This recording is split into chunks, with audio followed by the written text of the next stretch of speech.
The torches that had burned for over 1,000 years were finally guttering out. In the fading light of a September evening in 476 CE, a Germanic chieftain named Odoacer entered the imperial palace at Ravenna. His footsteps echoed through marble halls that had once trembled before the voice of Caesar Augustus.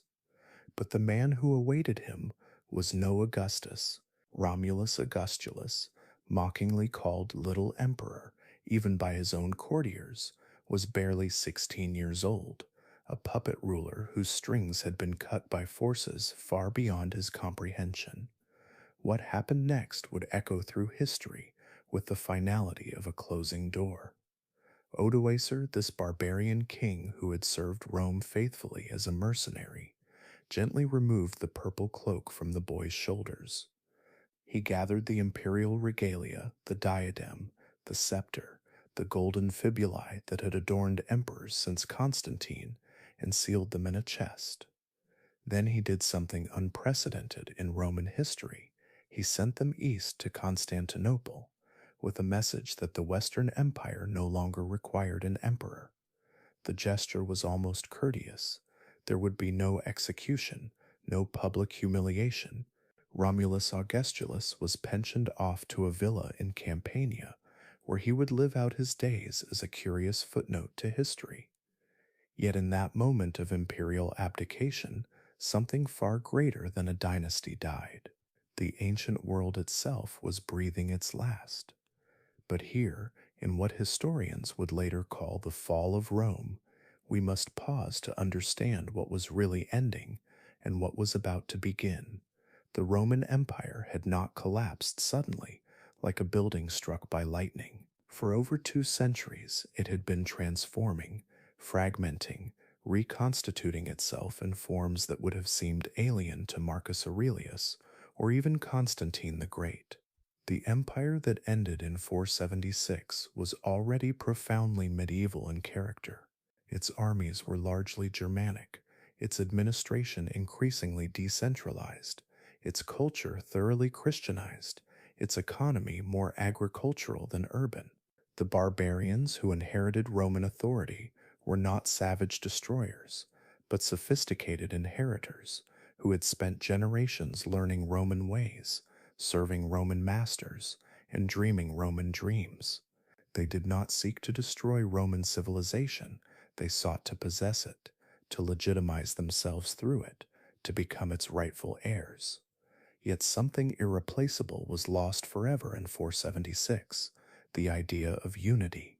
For a millennium, despite civil wars and crises, rebellions and invasions, there had been one empire, one law, one ultimate authority stretching from Britain to Mesopotamia. Now that unity shattered into 1,000 fragments, each seeking to reconstruct something like Rome's grandeur in miniature.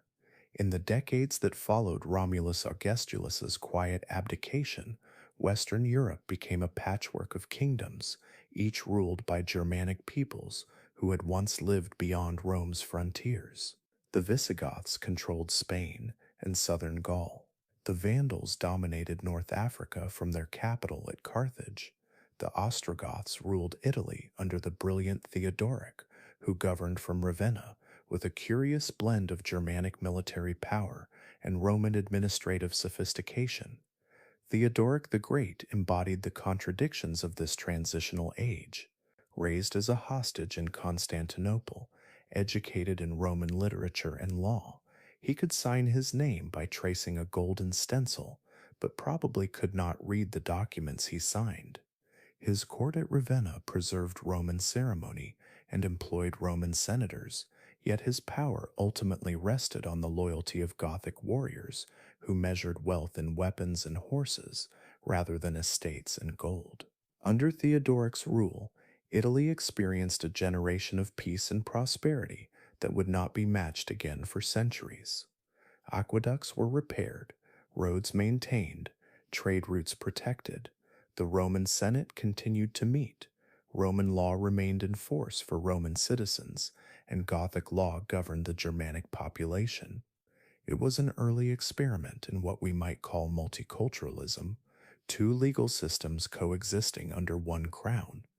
Yet even this relative stability could not mask the fundamental transformation occurring across Western Europe.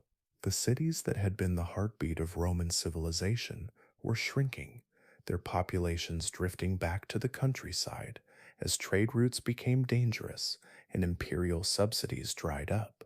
Rome itself, which had once housed over 1 million inhabitants, may have contained fewer than 50,000 souls by the year 500.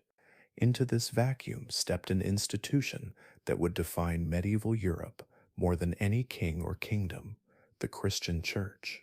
Christianity had been growing in influence since Constantine's conversion in the early 4th century, but the collapse of imperial authority accelerated its rise to prominence.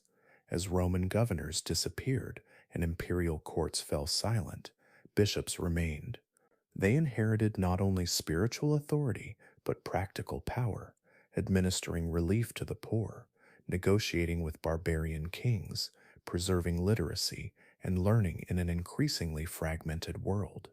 In Rome itself, Pope Leo the Great had already demonstrated the Church's emerging temporal power when he rode out to meet Attila the Hun in 452, persuading the Scourge of God to spare the Eternal City. His successors would claim even greater authority, insisting that the Bishop of Rome held supremacy over all Christian churches, and by extension, all Christian rulers. This ecclesiastical revolution was perhaps most visible in the career of Pope Gregory the Great, who ruled from 590 to 604. Finding Rome's civil government in collapse, Gregory essentially became the city's secular ruler, organizing its defense, managing its food supply, and negotiating with Lombard invaders. More significantly, he dispatched missionaries to convert the pagan peoples who now ruled former Roman territories. The mission of Augustine to England in 597 exemplified this new papal ambition. Rather than lamenting the loss of Roman authority, Gregory sought to create a new kind of empire, a spiritual empire that would unite Europe's barbarian kingdoms under the authority of Christ and his vicar in Rome. Meanwhile, in the East, the Roman Empire endured. From Constantinople, the Emperor Justinian watched the Western kingdoms with a mixture of contempt and ambition. These barbarian rulers, he believed, were mere squatters on imperial territory. The true emperor, the heir of Augustus and Constantine, still reigned on the Bosphorus.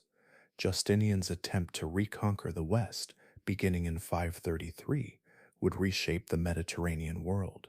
His brilliant general Belisarius swiftly destroyed the Vandal kingdom in North Africa, then turned his attention to Italy. The Gothic wars that followed would rage for nearly 20 years, devastating the Italian peninsula and reducing its population by perhaps half. When the smoke cleared, Justinian had achieved his dream of restored empire on paper.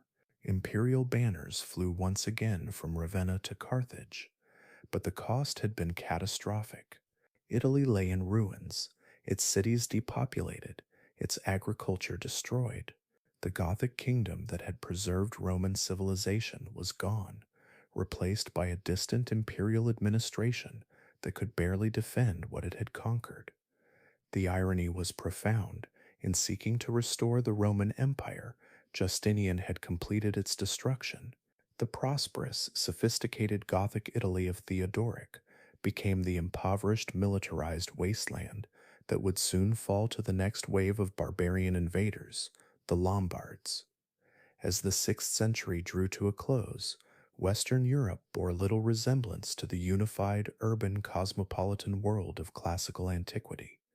Trade had contracted to local markets, cities had shrunk to fortified strongholds, literary culture survived mainly in monasteries.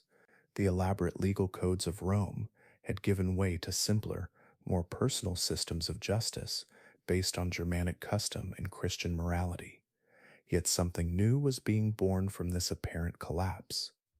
In the monasteries of Ireland, monks were copying and preserving classical texts that would otherwise have been lost forever. In the courts of Frankish kings, Roman administrative practices were blending with Germanic military traditions to create new forms of governance. In the workshops of barbarian craftsmen, classical artistic techniques were merging with Germanic decorative styles to produce entirely new aesthetic traditions. The medieval world was taking shape, not as a pale shadow of antiquity, but as something genuinely new, a civilization that would be neither Roman nor barbarian, but distinctly European, a world where spiritual authority would compete with temporal power, where local loyalties would challenge universal claims, where the dream of unity would persist even as political reality fragmented into countless competing jurisdictions. As we stand at this threshold between ancient and medieval, watching the last Roman emperor fade into obscurity and the first medieval kingdoms struggle toward definition, we witness one of history's great transformations. The world that would produce Charlemagne and the Crusades, Gothic cathedrals, and scholastic philosophy was emerging from the ashes of Rome. But first, that world would have to survive its own birth pangs. In the depths of a Frankish forest, sometime around the year 732, the future of European civilization hung in the balance. Charles Martel, his very name meaning the hammer, stood before an army unlike any that had challenged Christian Europe.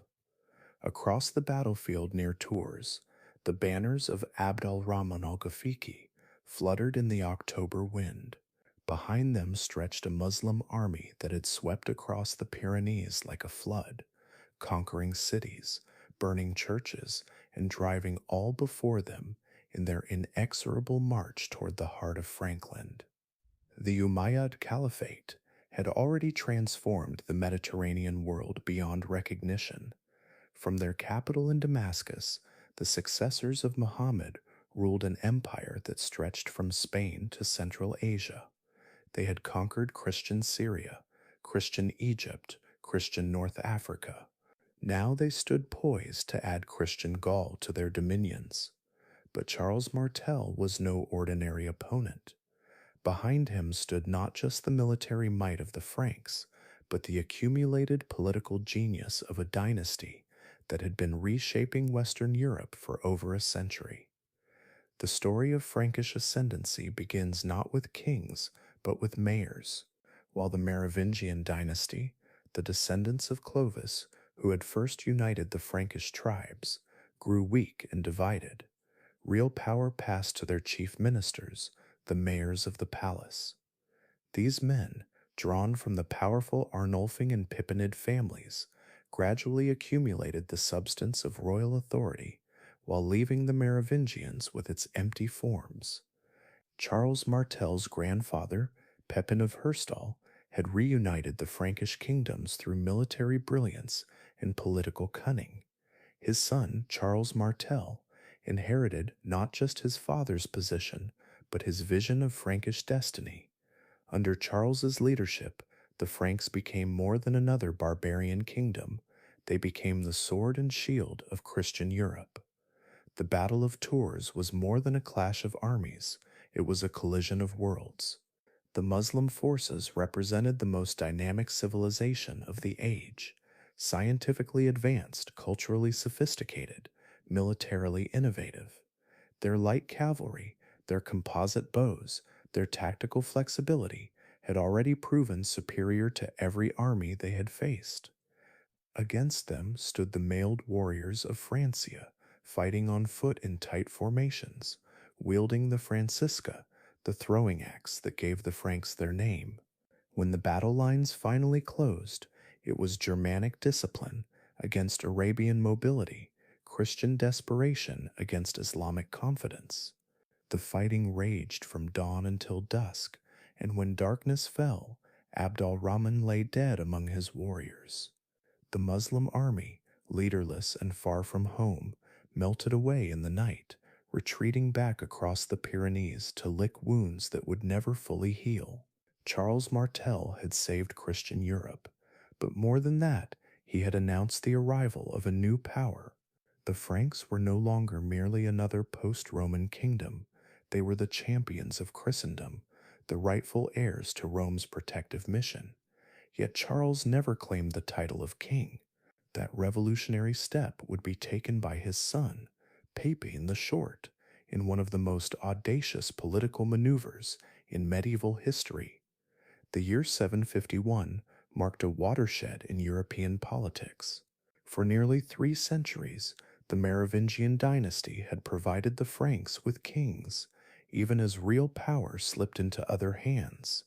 The last of these shadow monarchs, Childeric III, was a pathetic figure, a long-haired king whose authority extended no further than his royal villa, whose every decision required the approval of his mayor of the palace.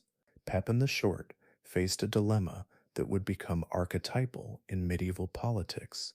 He possessed all the substance of power, but lacked its legitimacy. To resolve this contradiction, he turned to the one institution whose authority transcended tribal tradition and Germanic custom, the Church of Rome. Pope Zachary's response to Pepin's inquiry was revolutionary in its implications. "It is better," the Pope declared, "that he who has royal power should be called king rather than he who remains without royal power." With papal blessing, Pepin deposed Childeric III, shaved off the long hair that symbolized Merovingian royalty, and confined him to a monastery. The Frankish nobles assembled at Soissons, then elected Pepin as their king, but election alone was insufficient for Pepin's ambitions. In a ceremony unprecedented in Frankish history, he was anointed with holy oil by Boniface, the English missionary who had become Archbishop of the German territories.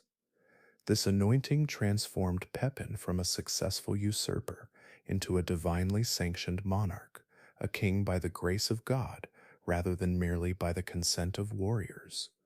The alliance between the Carolingian dynasty, named for Charles Martel, and the papacy would reshape European politics for centuries. Pope Stephen II's desperate journey across the Alps in 754 to seek Frankish protection against the Lombards sealed this partnership with mutual oaths and solemn obligations. Pepin pledged to defend the church and restore its territories. The Pope confirmed his royal dignity and promised eternal salvation for his dynasty. The Frankish conquest of the Lombard kingdom of Pavia fulfilled Pepin's side of this bargain, creating the Papal States and establishing the Pope as a temporal ruler in central Italy. More profoundly, it established the precedent that would echo through medieval history, the cooperation between spiritual and temporal authority in defense of Christian civilization. When Pepin died in 768, he divided his kingdom between his 2 sons according to Frankish custom, but fate or providence had other plans. The death of Carloman in 771 left his brother Charles as sole ruler of the Franks. History would know him as Charlemagne, Charles the Great, and under his reign, the Carolingian dynasty would reach heights that dwarfed even the achievements of ancient Rome. Charlemagne inherited his grandfather's military genius, his father's political acumen, and something uniquely his own, a vision of Christian empire that would transform Europe forever. Standing nearly 7 feet tall, possessed of enormous physical energy and insatiable curiosity, he embodied the dynamism of Frankish culture at its zenith. His conquests began almost immediately. The Saxon Wars, lasting over 30 years, would push Frankish power to the Baltic Sea and forcibly convert the last pagan tribes of Germany to Christianity. The destruction of the Avar kingdom brought vast treasures flowing into Frankish coffers and extended Carolingian authority to the Danube. The conquest of the Lombard kingdom made Charlemagne king of the Lombards and protector of the Pope. But it was the Spanish March, the buffer zone Charlemagne created south of the Pyrenees, that would generate the most enduring legend. The ambush at Roncevaux in 778, where Charlemagne's rearguard was destroyed by Basque mountaineers, became an epic poetry, the heroic last stand of Roland against the Muslim host. Truth mattered less than meaning. Charlemagne had become the champion of Christendom, his paladins the archetypal Christian knights. By the year 800, Charlemagne ruled an empire that stretched from the Atlantic to the Oder, from the North Sea to central Italy. It was the largest political unit Western Europe had seen since the fall of Rome. More significantly, it was avowedly Christian in character, devoted to the protection and expansion of the faith that had become Europe's unifying ideology. The coronation of Charlemagne on Christmas Day, 800, in St. Peter's Basilica represented the culmination of 3 centuries of political evolution. As Pope Leo III placed the imperial crown upon the Frankish king's head, the assembled crowd acclaimed him as Emperor of the Romans. The Western Roman Empire, dead for over 3 centuries, was symbolically reborn, yet this new empire differed fundamentally from its ancient predecessor. Where Rome had been cosmopolitan and inclusive, absorbing conquered peoples into a universal citizenship, Charlemagne's empire remained essentially Germanic and Christian. Its law was personal rather than territorial. Franks lived under Frankish law, Lombards under Lombard law, Romans under Roman law. Its administration depended not on professional bureaucrats, but on personal loyalty between lord and vassal. Most crucially, this empire was conceived as the political expression of Christendom. Charlemagne saw himself not merely as a conqueror, but as the defender of the faithful, responsible before God for the spiritual as well as temporal welfare of his subjects. His legislation regulated everything from clerical celibacy to the proper observation of holy days, from the establishment of schools to the standardization of church music. The Carolingian Renaissance that flowered under Charlemagne's patronage represented more than cultural revival. It was a systematic attempt to recreate Christian civilization on new foundations. At the Palace School of Aachen, scholars gathered from across Europe, Alcuin from England, Theodulf from Spain, Paul the Deacon from Italy, Einhard from Germany. Together they worked to preserve classical learning, reform ecclesiastical education, and create a common intellectual culture for the Carolingian elite. The Caroline minuscule script developed in Carolingian scriptoriums would become the foundation of medieval literacy. The standardized liturgy promulgated by Charlemagne's scholars would unite Christian worship across Europe. The educational reforms mandated by the Admonitio Generalis of 789 would create the first systematic attempt at universal education in European history. Yet beneath this cultural flowering lay tensions that would ultimately prove destructive. The empire's unity depended entirely on Charlemagne's personal authority and extraordinary energy. Its vast extent made effective communication and control nearly impossible with 8th-century technology. Its diverse populations shared little beyond Christian faith and subjection to Frankish rule. When Charlemagne died at Aachen in 814, his son Louis the Pious inherited not just an empire, but an impossible task. Louis was a deeply religious man, perhaps too religious for the practical demands of medieval kingship. His attempts to impose moral reform on the Frankish nobility, his preference for clerical advisors over secular warriors, his obsession with his own salvation, all of these gradually alienated the military elite, upon whom Carolingian power ultimately rested.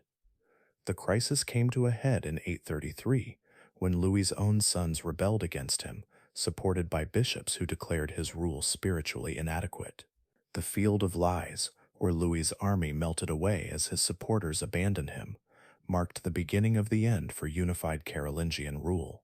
The Treaty of Verdun in 843 formally partitioned Charlemagne's empire among Louis's 3 surviving sons. Charles the Bald received the western territories that would become France. Louis the German took the eastern regions that would evolve into the Holy Roman Empire. Lothair retained the title of emperor and the central territories stretching from Italy to the North Sea, an awkward geographical arrangement that would be a source of conflict for centuries. This partition was more than political division. It was the birth of European nationalism. The Strasbourg Oaths sworn by Charles and Louis in 842, recorded in both Romance and Germanic languages, so their respective armies could understand, marked the first recognition that Charlemagne's empire had split along linguistic and cultural lines that would eventually crystallize into separate nations. As the ninth century progressed, the Carolingian kingdoms faced new threats that their weakened condition made increasingly difficult to resist. Viking longships appeared in rivers across Europe, their crews raiding monasteries and cities with impunity.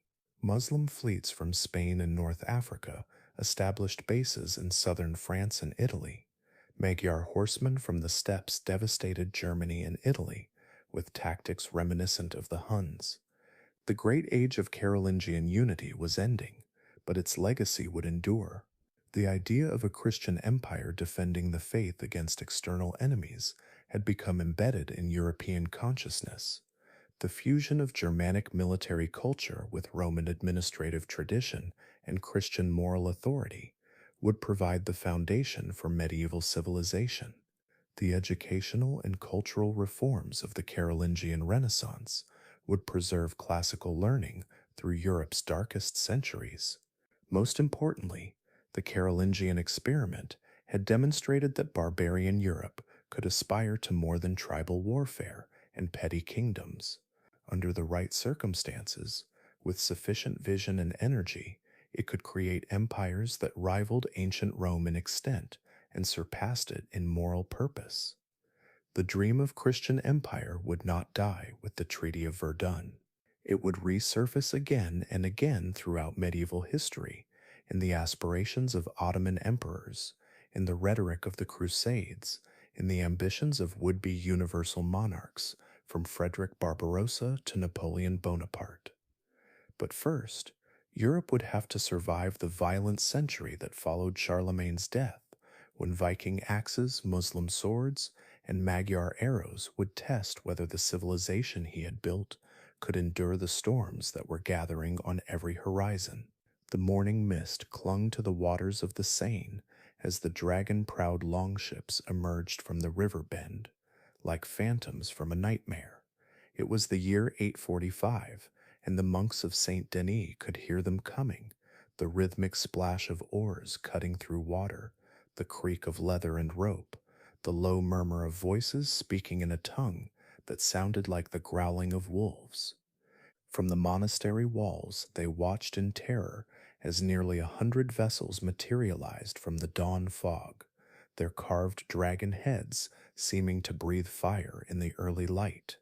Leading this spectral fleet was a man whose name would echo through history with all the resonance of thunder: Ragnar Lothbrok. Whether he was the same Ragnar of legend, the semi-mythical king who supposedly died in a snake pit, cursing his enemies with his final breath, matters less than what he represented. He was the embodiment of a new age of violence, the herald of 3 centuries of raids that would transform European civilization as profoundly as any barbarian invasion. But to understand the Vikings, we must first understand what drove them from their Scandinavian homelands onto the wine-dark seas of Europe. The 8th and ninth centuries had witnessed a perfect storm of circumstances in the north. Population growth in Norway, Denmark, and Sweden had outpaced agricultural capacity, creating pressure for expansion. Political consolidation under emerging kings had displaced traditional chieftains and their war bands. Perhaps most critically, Scandinavian shipwrights had perfected the longship, a vessel of revolutionary design that could navigate both open seas and shallow rivers, carry 40 warriors in swift silence, and be beached on any shore for lightning raids. These ships were marvels of medieval technology, their clinker-built hulls flexible enough to bend with the waves, their shallow draft allowing them to penetrate deep into European river systems. A Viking fleet could appear anywhere there was water, striking Paris via the Seine, reaching Seville through the Guadalquivir, penetrating the heart of Russia along the Volga and Dnieper. The psychological impact was as devastating as the physical damage. For centuries, European monasteries and towns had grown accustomed to safety. The Carolingian peace had created a false sense of security, allowing wealth to accumulate in poorly defended religious houses and merchant settlements. The Vikings shattered this illusion with systematic brutality that seemed to come from nowhere and strike everywhere. Yet the Viking Age was far more complex than simple piracy and plunder.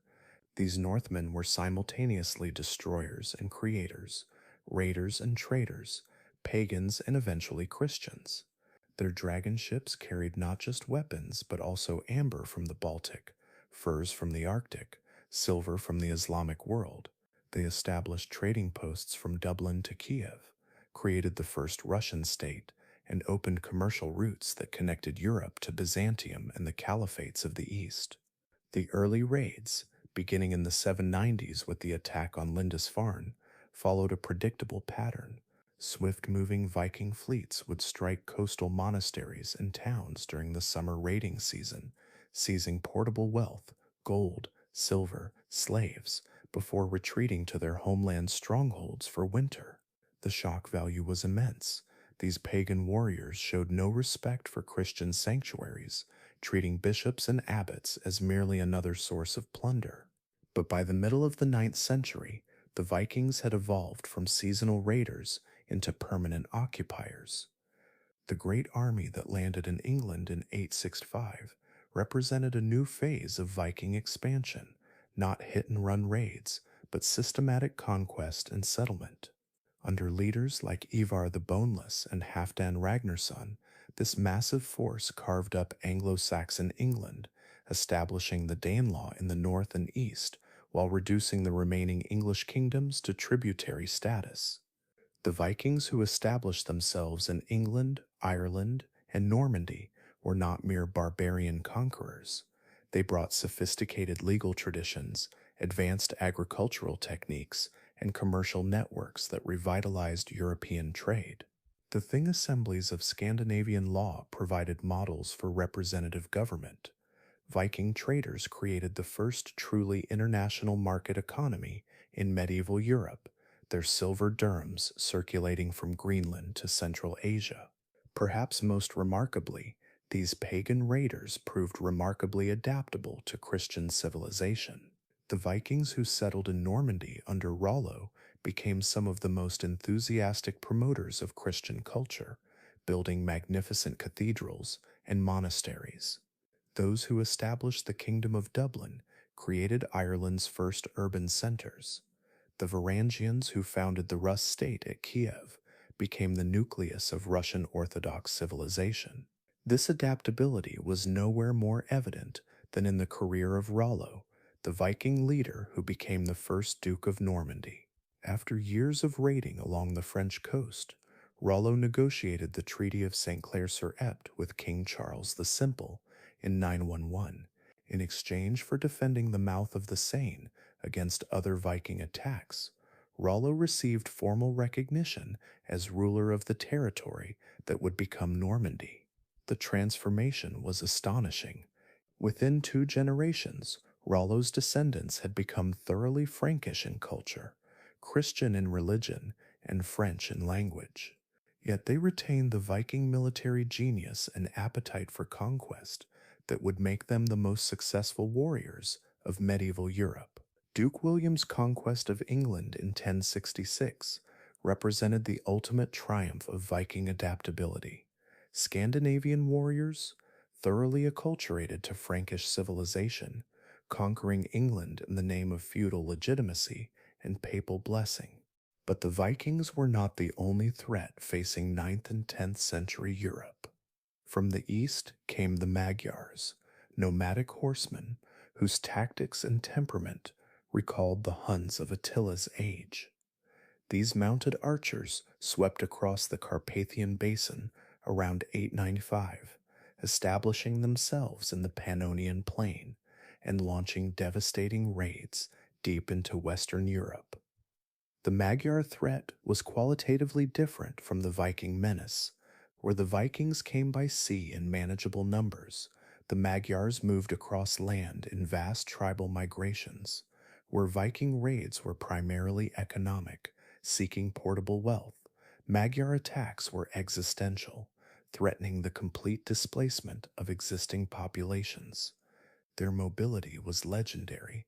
Magyar armies could strike Bavaria and Burgundy simultaneously, devastating thousands of square miles before any effective defense could be organized. The annals of the period convey the terror these horse archers inspired. The Hungarians, wrote one chronicler, came like lightning and departed like thunder, leaving behind only death and desolation. Their composite bows could penetrate mail at long range.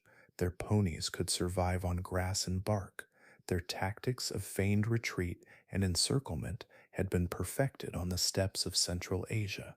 For nearly half a century, Magyar raids paralyzed Central Europe. They destroyed monasteries from Regensburg to Tours, burned cities from Pavia to Orleans, and reduced vast regions to wasteland. The psychological impact was perhaps even greater than the physical damage. Here was an enemy that seemed to embody the apocalyptic horsemen of Revelation, pagans whose very presence suggested divine wrath against Christian Europe. The turning point came at the Battle of Lechfeld in 955, where Otto I of Germany decisively defeated a massive Magyar army. The victory was total.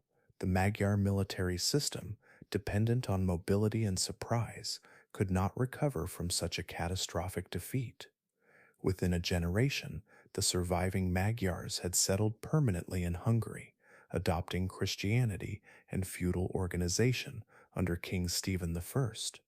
Simultaneously, Muslim raids from Spain and North Africa added a third dimension to Europe's security crisis. Saracen fleets established bases in southern France, Corsica, and Sardinia, from which they launched attacks deep into the Frankish heartland. The Muslim fortress at Fraxinetum controlled the Alpine passes for decades, effectively severing communication between Italy and the rest of Western Europe. These multiple invasions created a crisis that conventional Carolingian military organization could not address.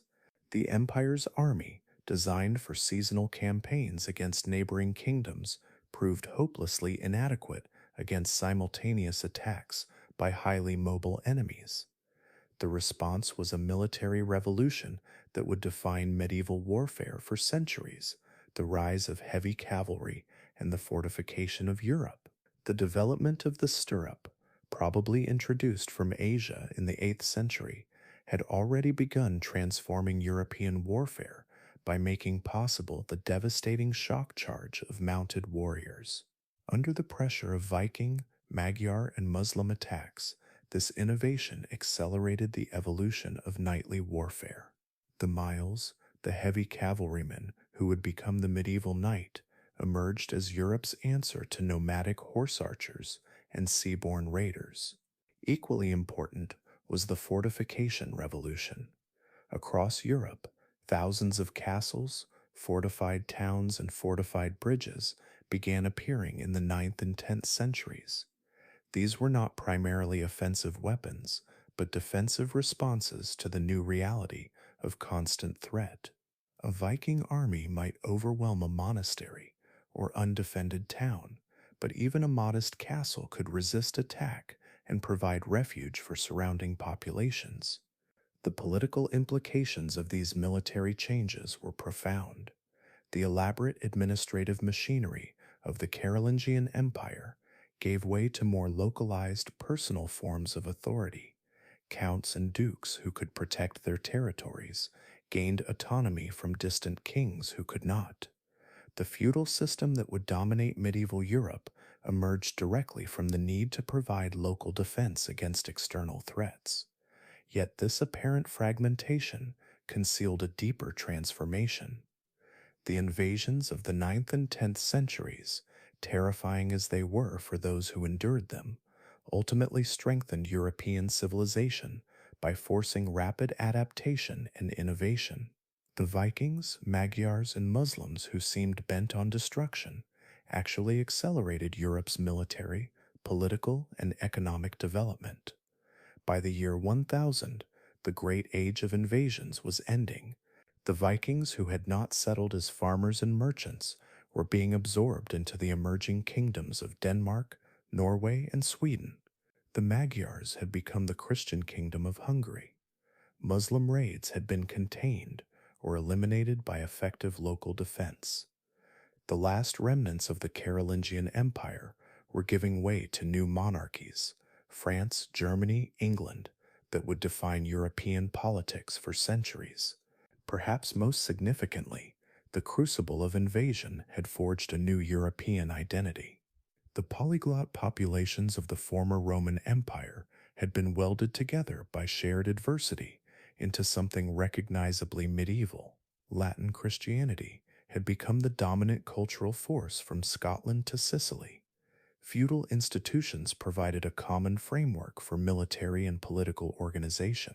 The ideal of knighthood united warrior elites across ethnic and linguistic boundaries. The monastery of Cluny, founded in 909 at the height of the invasion period, symbolized this transformation. Its revolutionary reform movement would spread to thousands of religious houses, creating networks of spiritual authority that transcended political boundaries. The Cluniac emphasis on moral purity, liturgical beauty, and social responsibility represented a new confidence in Christian civilization's ability to reform itself and resist external threats. As the millennium approached, apocalyptic fears mixed with cautious optimism. The invasions that had seemed to herald the end of the world had instead produced a more unified, more dynamic, more resilient European civilization. The technological innovations, institutional adaptations, and cultural syntheses forced by external pressure had created the foundation for medieval Europe's greatest achievements. The Vikings, who had once burned Paris, now ruled Normandy as Christian dukes. The Magyars, who had terrorized Germany, now defended Christendom against other steppe peoples. The Muslims, who had raided the Frankish heartland, had been contained behind the Pyrenees and integrated into the complex diplomatic system of medieval Iberia. Europe in the year 1000 stood poised on the threshold of its greatest age. The defensive phase was ending, the expansive phase was about to begin. The knights who had learned to fight Magyar horse archers would soon ride east toward Jerusalem. The merchants who had learned to trade with Viking raiders would soon establish commercial networks spanning the known world. The kings who had learned to defend their territories would soon dream of conquest and empire. The age of invasions was over. The age of the Crusades was about to begin. On a frost-covered field near Hastings, in the fading light of October 14th, 1066, King Harold Godwinson fell with an arrow through his eye, and with him died the last hope of Anglo-Saxon England. The Norman knights who surged over his shield wall that evening were not merely conquering a kingdom, they were completing a transformation that had been 3 centuries in the making. The Europe that emerged from the invasions and chaos of the 9th century bore little resemblance to either the classical world of Rome or the tribal societies of the early Middle Ages. By the year 1000, a new civilization had crystallized, feudal, Christian, and distinctly medieval in character. This was the Europe of stone castles and armored knights, of soaring cathedrals and learned monks, of emerging kingdoms and expanding frontiers. It was a world where spiritual and temporal authority competed for supremacy, where personal loyalty bound men in chains stronger than law, where the dream of Christian unity coexisted with the reality of endless fragmentation. To understand this revolutionary society, we must begin with the feudal bond itself, that web of personal relationships that replaced the impersonal institutions of the Roman Empire. Feudalism was born from necessity, forged in the crucible of invasion and collapse. When central authority failed and money disappeared from circulation, when cities shrank and trade routes became death traps, new forms of organization emerged based on the most reliable currency of all, military service in exchange for land. The ritual of homage that created these bonds possessed an almost sacramental quality. Kneeling before his lord, the vassal would place his hands between those of his superior and swear an oath of fealty. I become your man, and I promise to serve you faithfully against all who may live or die. In return, the Lord would grant him a fief, typically land, but sometimes an office or the right to collect revenues sufficient to support him in the style befitting his station. This ceremony created obligations that flowed both ways. The vassal owed his lord military service, typically 40 days a year, counsel when requested, and various financial payments. The lord owed his vassal protection, justice, and maintenance of the fief.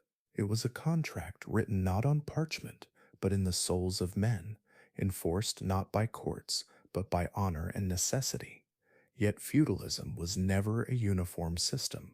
In northern France, where it reached its most developed form, the bonds of vassalage created elaborate hierarchies stretching from the king down to simple knights. In Germany, older tribal traditions persisted alongside feudal innovations. In England before 1066, a different system of lordship prevailed, based more on land tenure than personal homage. The Norman conquest would impose the French feudal model on England with systematic thoroughness. William the Conqueror's genius lay not merely in winning the Battle of Hastings, but in his methodical reconstruction of English society. The Domesday Book, completed in 1086, represented the most comprehensive survey of land tenure in medieval Europe, a blueprint for feudal reorganization that would endure for centuries. Every acre of England was recorded, every village assessed, every landholder identified and bound to his superiors by feudal obligation. Where Harold Godwinson had ruled through a complex web of personal relationships and traditional loyalties, William created a pyramid of tenure with himself at the apex, every knight and baron holding land directly or indirectly from the crown. Well, this transformation was replicated across Europe as emerging monarchies sought to impose order on the decentralized violence of the post-Carolingian age. In France, the Capetian dynasty that came to power in 987 began the slow process of extending royal authority beyond the Ile-de-France. In Germany, the Ottoman dynasty created the Holy Roman Empire, reviving Charlemagne's dream of Christian universal monarchy. The German experiment proved particularly fascinating in its blend of ambition and contradiction. Otto I's coronation as emperor in 962 marked the beginning of an institution that would endure for nearly a millennium. Yet the Holy Roman Empire was never truly holy, rarely Roman, and barely an empire. It was instead a collection of duchies, bishoprics, and free cities held together by the personal authority of the emperor and the shared fiction of Roman revival. The Ottonians' reliance on the church for administration created one of medieval Europe's most distinctive features, the imperial church system. Bishops and abbots became the emperor's primary agents, governing territories, leading armies, and collecting revenues. This ecclesiastical bureaucracy provided the literate, educated personnel that secular government lacked, but it also created dangerous tensions between imperial and papal authority. These tensions exploded in the investiture controversy that would dominate the late 11th century. When Pope Gregory VII declared in his Dictatus Papae that the Roman pontiff alone could depose emperors, he challenged fundamental assumptions about the relationship between spiritual and temporal authority.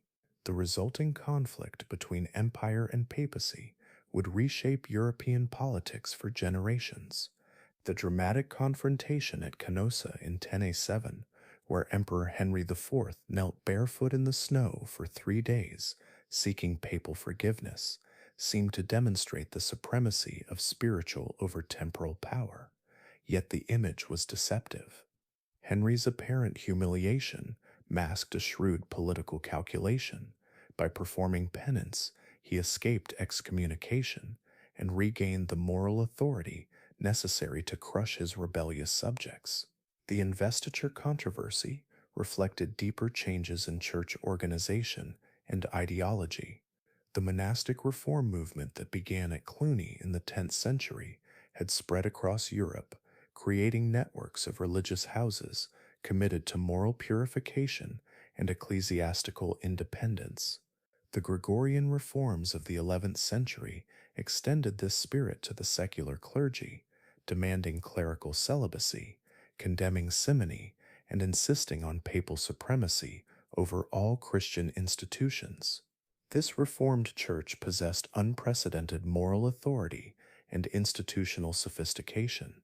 The College of Cardinals, established to elect the Pope, freed papal succession from imperial or aristocratic manipulation. Canon law, systematically codified for the first time, created a legal system that rivaled and sometimes superseded secular courts. The papal curia evolved into medieval Europe's most efficient administrative machine, capable of governing a spiritual empire that stretched from Ireland to the Holy Land. The transformation of the Church paralleled and reinforced the broader European Renaissance of the 11th century. Population was growing rapidly after centuries of stagnation or decline. New agricultural techniques, the three-field system, the heavy plow, the horse collar, increased productivity and supported larger communities. Towns were emerging throughout Europe as centers of craft production and commercial exchange. This urban revival represented a fundamental shift in European civilization. For centuries, the countryside had been everything: the source of wealth, the seat of power, the center of cultural life. Now cities were reappearing as independent forces, their merchants and craftsmen challenging the monopoly of feudal elites. The communes that emerged in northern Italy and Flanders created new forms of political organization based on commercial rather than military values. Venice exemplified this urban renaissance, built on mud flats in a lagoon, possessing neither fertile land nor natural resources. The city had transformed itself into medieval Europe's greatest commercial power through maritime trade and financial innovation. Venetian merchants established trading posts from Constantinople to Alexandria. Their ducats became the international currency of the Mediterranean. Their galley fleets challenged the naval supremacy of Byzantium and Islam. The Venetian model inspired imitators throughout Europe.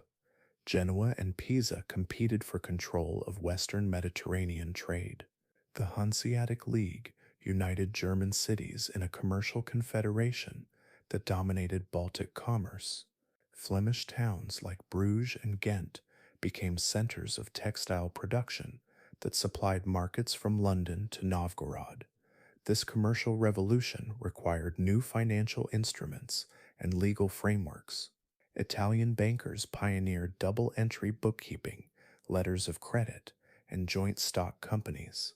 Merchant law evolved to govern transactions between parties from different kingdoms and legal traditions. Fairs like those at Champagne became international centers where goods, money, and ideas circulated freely across political boundaries. The intellectual implications of this economic transformation were profound. Trade required literacy, numeracy, and legal sophistication. Urban schools emerged to train merchants in practical skills, while cathedral schools revived classical learning to educate the clergy. The rediscovery of Aristotle through Arabic translations began transforming European philosophy and natural science. Yet this burgeoning prosperity existed in constant tension with the military values of feudal society.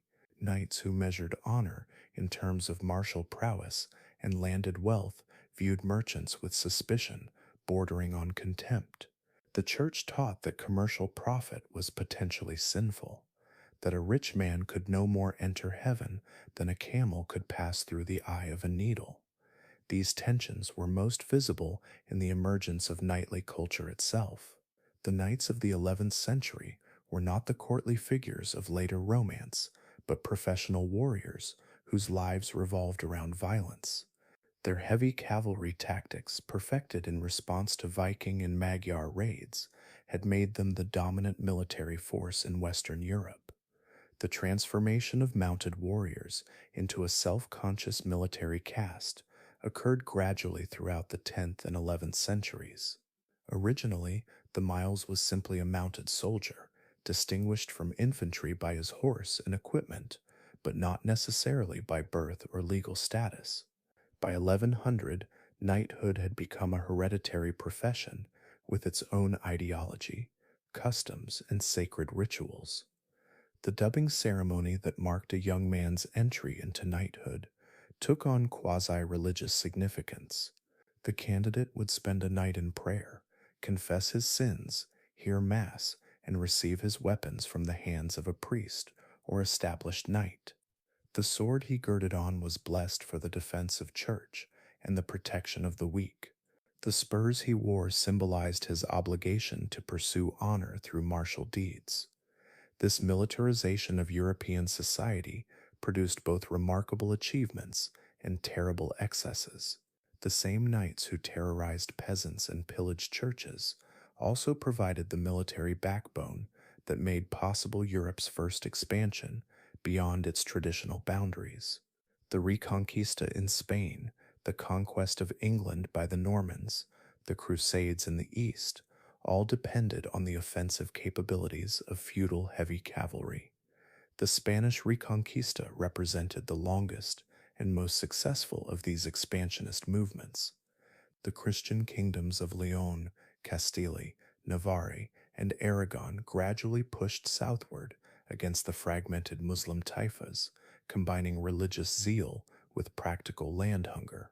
The capture of Toledo by Alfonso VI in 1085 marked a decisive shift in the balance of power, giving the Christians control of the strategic center of the Iberian Peninsula. The response, the invasion of the puritanical Almoravids from North Africa, temporarily halted Christian expansion and demonstrated the resilience of Islamic Spain, yet the basic dynamic remained unchanged. The Christian North possessed superior heavy cavalry, while the Muslim South suffered from political fragmentation and declining military effectiveness. This pattern of Christian expansion would characterize the entire period from 1000 to 1300. In Sicily, Norman adventurers like Robert Guiscard and his brother Roger carved out a kingdom that blended Norman military efficiency with Byzantine administrative sophistication and Islamic cultural refinement. In Eastern Europe, German knights pushed beyond the Elbe River, establishing colonies and converting pagan Slavic tribes through a combination of missionary activity and military conquest.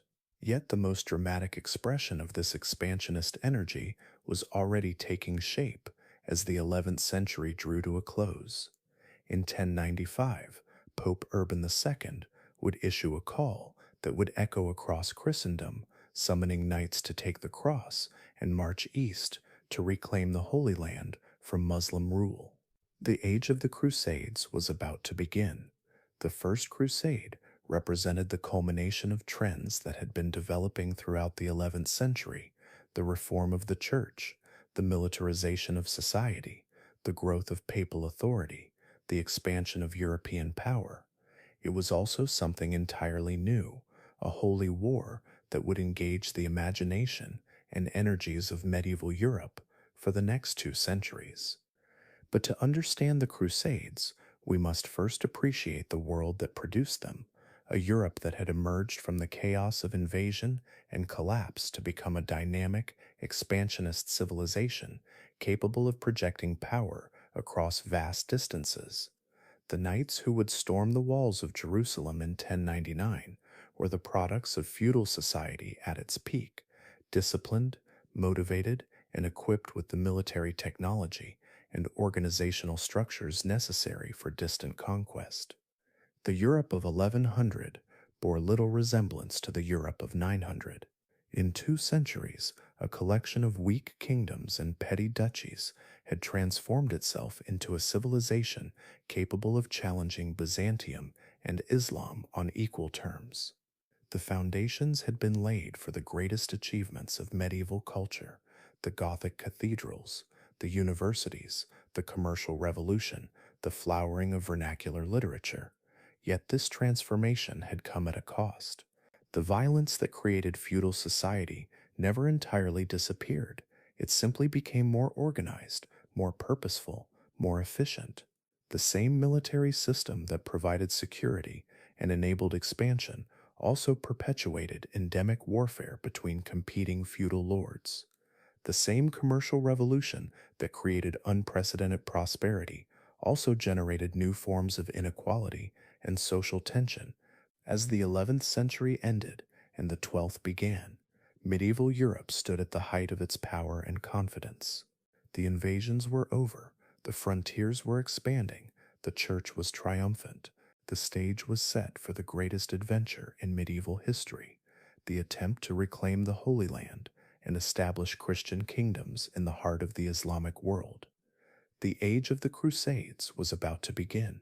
In the Cathedral of Clermont, on a November day in 1095, Pope Urban II rose to deliver a speech that would drench the medieval world in blood for the next 2 centuries. The assembled crowd, bishops, abbots, nobles, and common folk, had come expecting routine ecclesiastical business. Instead, they heard words that would echo through history with the force of revelation: Deus vult, God wills it. The cry erupted spontaneously from thousands of throats as Urban painted a picture of Christian suffering in the East, of pilgrims murdered and churches desecrated, of the Holy Sepulchre itself defiled by infidel hands. But Urban's vision extended far beyond the liberation of Jerusalem. He spoke of a new kind of warfare, not the endless feudal conflicts that had been tearing Europe apart, but a holy war that would unite all Christendom against the enemies of God. Knights who had been damning their souls through violence against fellow Christians could now find salvation through violence against Muslims. The church would protect their lands and families while they served Christ in arms. Most revolutionary of all, Urban promised immediate remission of sins for all who took the cross. Here was the first plenary indulgence in Christian history: complete forgiveness for all past transgressions, guaranteed entry into paradise for those who died in holy combat. The response was overwhelming, instantaneous, and utterly transformative. Yet to understand this explosion of crusading fervor, we must look beyond Urban's charismatic oratory to the deeper currents that made Europe ready for such an adventure. The Crusades were not an aberration, but the logical culmination of trends that had been building for centuries. The reform movement that had swept through the church since the 10th century had militarized Christian ideology in unprecedented ways. The Peace of God movement had taught that violence could be righteous if directed against God's enemies. The Gregorian reforms had asserted papal authority over secular rulers, creating the ideological framework for papal direction of warfare. The Spanish Reconquista had already demonstrated that war against Muslims was not merely permissible, but spiritually meritorious. Perhaps most crucially, European society had produced a warrior class desperately in need of employment. The knightly elite that had emerged from feudal militarization possessed tremendous destructive capacity but limited constructive purpose. Chronic warfare between petty lords was devastating Christian communities without achieving any meaningful political or religious objective. The Crusades promised to redirect this violence toward a worthy goal. The immediate catalyst came from Byzantium, where Emperor Alexios I Komnenos faced catastrophic military defeat at the hands of the Seljuk Turks. The Battle of Manzikert in 1071 had cost the empire most of Anatolia and brought Muslim armies within striking distance of Constantinople itself. Alexios's desperate appeal to Urban for military assistance offered the Pope an unprecedented opportunity to assert papal leadership over Eastern Christianity while addressing Western Europe's endemic violence. What emerged was far more than Alexios had requested or Urban had initially envisioned. The response to the call for crusade revealed depths of religious passion that no one had anticipated. Across Europe, men and women from every social level abandoned their normal lives to take the cross. Great lords mortgaged their estates to finance expeditions eastward. Poor peasants sold their few possessions and joined the exodus. Even children were swept up in the movement, forming tragic bands of would-be crusaders who never reached the Holy Land. The First Crusade began not with the organized armies Urban had envisioned, but with a chaotic popular movement led by visionaries and fanatics. Peter the Hermit's ragtag band of peasants and urban poor reached Constantinople months before any knightly army, only to be slaughtered by the Turks in Asia Minor.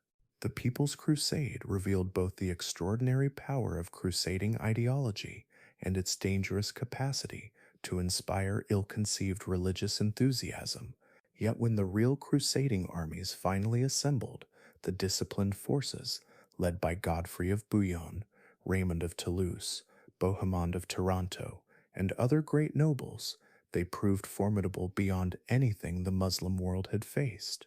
These were not mere raiders or seasonal campaigners, but entire societies on the march, prepared for years of sustained warfare thousands of miles from home. The siege of Antioch in 1097 to 1098 demonstrated both the strengths and weaknesses of crusading warfare. For 8 months, the Christian army maintained its investment of this formidable fortress, enduring starvation, disease, and repeated attacks by relief armies. When the city finally fell through treachery, the Crusaders' discovery of the Holy Lance, supposedly the weapon that pierced Christ's side, transformed their desperate situation into miraculous victory. Religious fervor became military advantage as demoralized troops found new strength in sacred relics and divine visions. The capture of Jerusalem on July 15th, 1099, marked the climax of medieval Europe's first great expansion beyond its traditional boundaries. The slaughter that followed, when crusaders waded ankle-deep in blood through the Temple Mount, horrified even contemporary observers. Yet for most Europeans, the fall of the Holy City represented the ultimate validation of their faith, proof that God had indeed chosen Latin Christianity for universal dominion. The establishment of the Crusader states, the Kingdom of Jerusalem, the County of Edessa, the Principality of Antioch, and the County of Tripoli, created an entirely new political phenomenon, European colonies in the heart of the Islamic world. These were not temporary conquests, but permanent settlements, complete with feudal institutions, Latin churches, and European laws transplanted to the Levantine soil. The challenge facing these new states was immense. Tiny Christian enclaves surrounded by hostile Muslim populations. They could survive only through constant military vigilance and periodic reinforcement from Europe. Their very existence depended on maintaining the flow of crusading enthusiasm that had brought them into being. The military orders that emerged to meet this challenge represented one of medieval Europe's most distinctive institutional innovations. The Knights Templar, founded around 1119 to protect pilgrims on the dangerous roads to Jerusalem, combined monastic vows with military service in a synthesis that would have seemed contradictory to earlier Christian thought. The Knights Hospitaller evolved from a medical order caring for sick pilgrims into a military force rivaling the Templars in wealth and power. These military monks embodied the crusading ideal in its purest form, warriors who had renounced worldly gain for spiritual reward, whose entire existence was devoted to perpetual holy war against the enemies of Christ. Their massive fortifications dotted the Crusader states, Their disciplined forces provided the backbone of Christian defense. Their international networks supplied the constant flow of men and money necessary for survival. Yet the Crusader state's greatest asset, their connection to European Christendom, was also their fundamental weakness. They remained forever foreign implants in a Middle Eastern body politic, dependent on external support that inevitably fluctuated with European political conditions and religious enthusiasm. The fragility of this position became apparent with the fall of Edessa in 1144, which triggered the Second Crusade. The response to this disaster revealed how deeply crusading ideology had penetrated European consciousness. When Bernard of Clairvaux preached the new crusade, kings themselves took the cross. Louis VII of France and Conrad III of Germany led their armies eastward in the most prestigious expedition since the First Crusade. The complete failure of the Second Crusade, with both royal armies destroyed in Anatolia before reaching the Holy Land, dealt a severe blow to crusading confidence. For the first time, European Christians were forced to confront the possibility that God might not always grant victory to his chosen warriors. The theological implications were profound and troubling. This crisis of faith prepared the way for Saladin's brilliant campaign of reconquest. The Kurdish general, who had unified Egypt and Syria under his rule, represented everything the divided Crusader states were not: united, motivated, and blessed with brilliant leadership. His victory at the Battle of Hattin in 1187 destroyed the military power of the Kingdom of Jerusalem and opened the way for the recapture of the Holy City itself. The fall of Jerusalem to Saladin sent shockwaves throughout Europe, comparable to those that had followed Urban II's original call. The Third Crusade that resulted, the King's Crusade, led by Frederick Barbarossa, Philip Augustus, and Richard the Lionheart, represented the high-water mark of medieval royal involvement in the crusading movement. Yet even this massive effort achieved only partial success. Frederick drowned crossing a river in Anatolia, depriving the expedition of its most experienced leader. Philip Augustus returned to France after the capture of Acre, more concerned with European politics than Eastern conquests. Only Richard remained to face Saladin in a contest that would become the stuff of legend. The duel between Richard and Saladin was more than a military confrontation. It was a clash between two ideals of kingship, two concepts of holy war, two visions of divine purpose. Richard embodied the feudal warrior king at his most magnificent, brave to the point of recklessness, generous to friends and terrible to enemies, devoted to military glory above all other considerations. Saladin represented something newer and perhaps more sophisticated, the cultured Muslim prince who combined martial prowess with learning, justice with military necessity, political calculation with religious devotion. Their mutual respect, documented in contemporary chronicles, suggested possibilities for coexistence that the extremists on both sides rejected. Richard's treaty with Saladin in 1192, guaranteeing Christian access to Jerusalem while acknowledging Muslim sovereignty, represented a pragmatic compromise that might have provided the foundation for lasting peace. Instead, the Fourth Crusade demonstrated how far the movement had diverged from its original ideals. The Venetian diversion of the crusading army to Constantinople in 1204 resulted in the sack of the greatest Christian city in the world and the establishment of the Latin Empire of Byzantium. The spectacle of Western Christians looting Eastern Christian churches, selling Byzantine relics in European markets, and installing Latin patriarchs in Orthodox sees revealed the extent to which political and economic motives had corrupted the crusading ideal. Yet the impact of the Crusades on European civilization extended far beyond their military and political failures. The massive movement of people, goods, and ideas between East and West accelerated cultural and technological exchange on an unprecedented scale.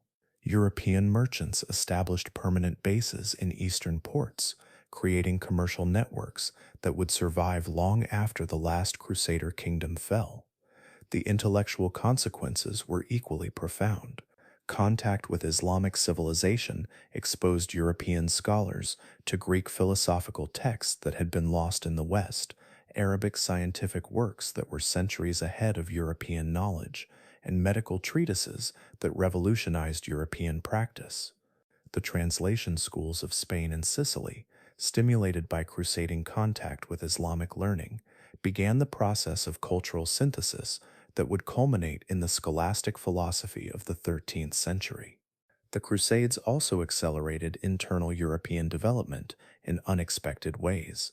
The financial demands of Eastern expeditions stimulated banking innovations, particularly in the Italian city-states that financed and provisioned the crusading armies. The legal privileges granted to crusaders encouraged the development of canon law and international legal concepts. The indulgence system pioneered for the Crusades became a permanent feature of medieval religious life. Perhaps most significantly, the Crusades created the first truly European identity. For the first time since Charlemagne, Christians from Ireland to Hungary united around a common cause that transcended local loyalties and national boundaries. The ideal of Christendom, a united Christian civilization standing against its external enemies, achieved its most complete expression in the crusading movement. This unity was always more symbolic than real, as the constant conflicts between crusading armies demonstrated. French and German crusaders fought each other as readily as they fought Muslims. Italian merchants sold supplies to Saladin while publicly supporting the Christian cause. Crusader barons formed alliances with Muslim neighbors against fellow Christians, yet the ideal persisted, providing a framework for European self-understanding that would endure long after the fall of Acre in 1291. The concept of a Christian commonwealth, with the Pope as its spiritual head and the Holy Roman Emperor as its temporal leader, became a permanent feature of medieval political theory, even as political reality moved in increasingly national directions. The later Crusades, the 5th through the 8th, revealed the movement's gradual transformation from spontaneous religious enthusiasm into calculated political enterprise. Frederick II's bloodless acquisition of Jerusalem through negotiation rather than conquest horrified traditionalists who expected crusading to involve actual fighting. The Crusades against European heretics, Cathars in southern France, pagans in the Baltic, expanded the concept of holy war to include internal enemies of Orthodox Christianity. By 1200, the crusading movement had fundamentally altered both European and Islamic civilization. The Muslim world had been forced to develop new forms of unity and military organization in response to the Christian threat. The concept of jihad, previously a relatively minor theme in Islamic thought, became central to Muslim self-understanding. The cultural flowering of Ayyubid and Mamluk civilization was stimulated partly by the need to compete with the aggressive Christian West. For Europe, the Crusades represented both triumph and tragedy, triumph in demonstrating the continent's new power and confidence, tragedy in revealing the destructive potential of religious fanaticism unchecked by political wisdom or moral restraint. The same spiritual energy that built Gothic cathedrals and founded universities also inspired massacres of Jews in the Rhineland and the sack of Constantinople. As the 12th century ended, the age of the Great Crusades was passing, though the ideal would persist for centuries more. The failure to maintain Christian rule in the Holy Land forced Europeans to reconsider their relationship with the wider world and their understanding of divine providence.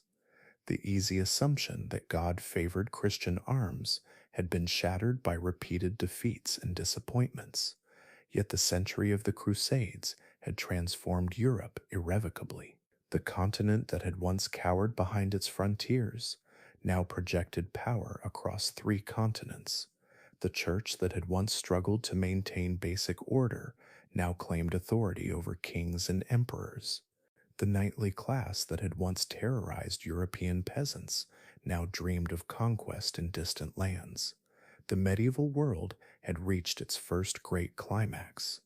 The age of expansion and confidence was giving way to new challenges. The intellectual revolution of the 12th and 13th centuries, the commercial transformation of European society, the emergence of powerful monarchies that would challenge papal authority and feudal fragmentation. The foundations had been laid for the greatest achievements of medieval civilization, but also for the tensions and conflicts that would ultimately destroy the unified Christendom of which the Crusaders had dreamed. In the year 1140, in the Abbey Church of Saint Denis, just north of Paris, Abbot Suger stood transfixed as colored light poured through his revolutionary new windows, transforming stone and shadow into something approaching the divine. What Suger witnessed that day was more than architectural innovation. It was the birth of a new aesthetic that would define the High Middle Ages as completely as military conquest or religious fervor. The Gothic style emerging from his experimental reconstruction would spread across Europe like a revelation, creating structures that seemed to defy the very laws of physics in their quest to touch heaven itself. But the Gothic cathedral was merely the most visible expression of a broader transformation sweeping through European civilization. Between 1100 and 1250, medieval Europe experienced an intellectual and cultural renaissance that rivaled any flowering in human history. Universities emerged to challenge the monopoly of monastic learning. Scholars rediscovered Aristotle and attempted to reconcile Greek philosophy with Christian faith. Artists and architects pushed the boundaries of their crafts to create works of unprecedented beauty and complexity. This was the Europe of Thomas Aquinas and Peter Abelard, of Chartres Cathedral and the University of Paris, of courtly love and vernacular literature. A civilization that had learned not merely to survive, but to aspire, to reach beyond the practical demands of feudal society toward ideals of beauty, truth, and transcendence that would define the Western intellectual tradition for centuries to come. The revolution began in the schools. For centuries, education had been confined largely to monasteries, where monks copied manuscripts and preserved classical learning, primarily for devotional purposes. The cathedral schools that emerged in the 11th and 12th centuries represented something entirely new, institutions devoted to learning for its own sake, where masters and students gathered to debate questions that had nothing to do with immediate practical needs. The School of Chartres epitomized this new intellectual spirit. Under masters like Bernard and Thierry of Chartres, students studied not just scripture and theology, but grammar, rhetoric, dialectic, arithmetic, geometry, astronomy, and music, the full curriculum of the 7 liberal arts that had been preserved from antiquity. More importantly, they learned to question, to debate, to apply reason to the most fundamental problems of existence. Bernard of Chartres captured the spirit of this enterprise in words that have echoed through intellectual history. We are like dwarfs standing on the shoulders of giants. We see more, and things that are more distant than they did, not because our sight is superior or because we are taller than they, but because they lift us up, and by their great stature add to ours. This humble confidence, the conviction that moderns could build upon ancient wisdom rather than merely preserve it, marked a revolutionary shift in European intellectual life. For the first time since the fall of Rome, European scholars believed they could surpass their predecessors, not through divine revelation, but through human reason and investigation. The catalyst for this intellectual revolution was the rediscovery of Aristotle through Arabic translations and commentaries. The works of the philosopher, as medieval scholars called him, had been largely unknown in Western Europe since the 6th century. Now, through the translation schools of Spain and Sicily, They poured into European consciousness like water into a drought stricken land. The impact was immediate and explosive.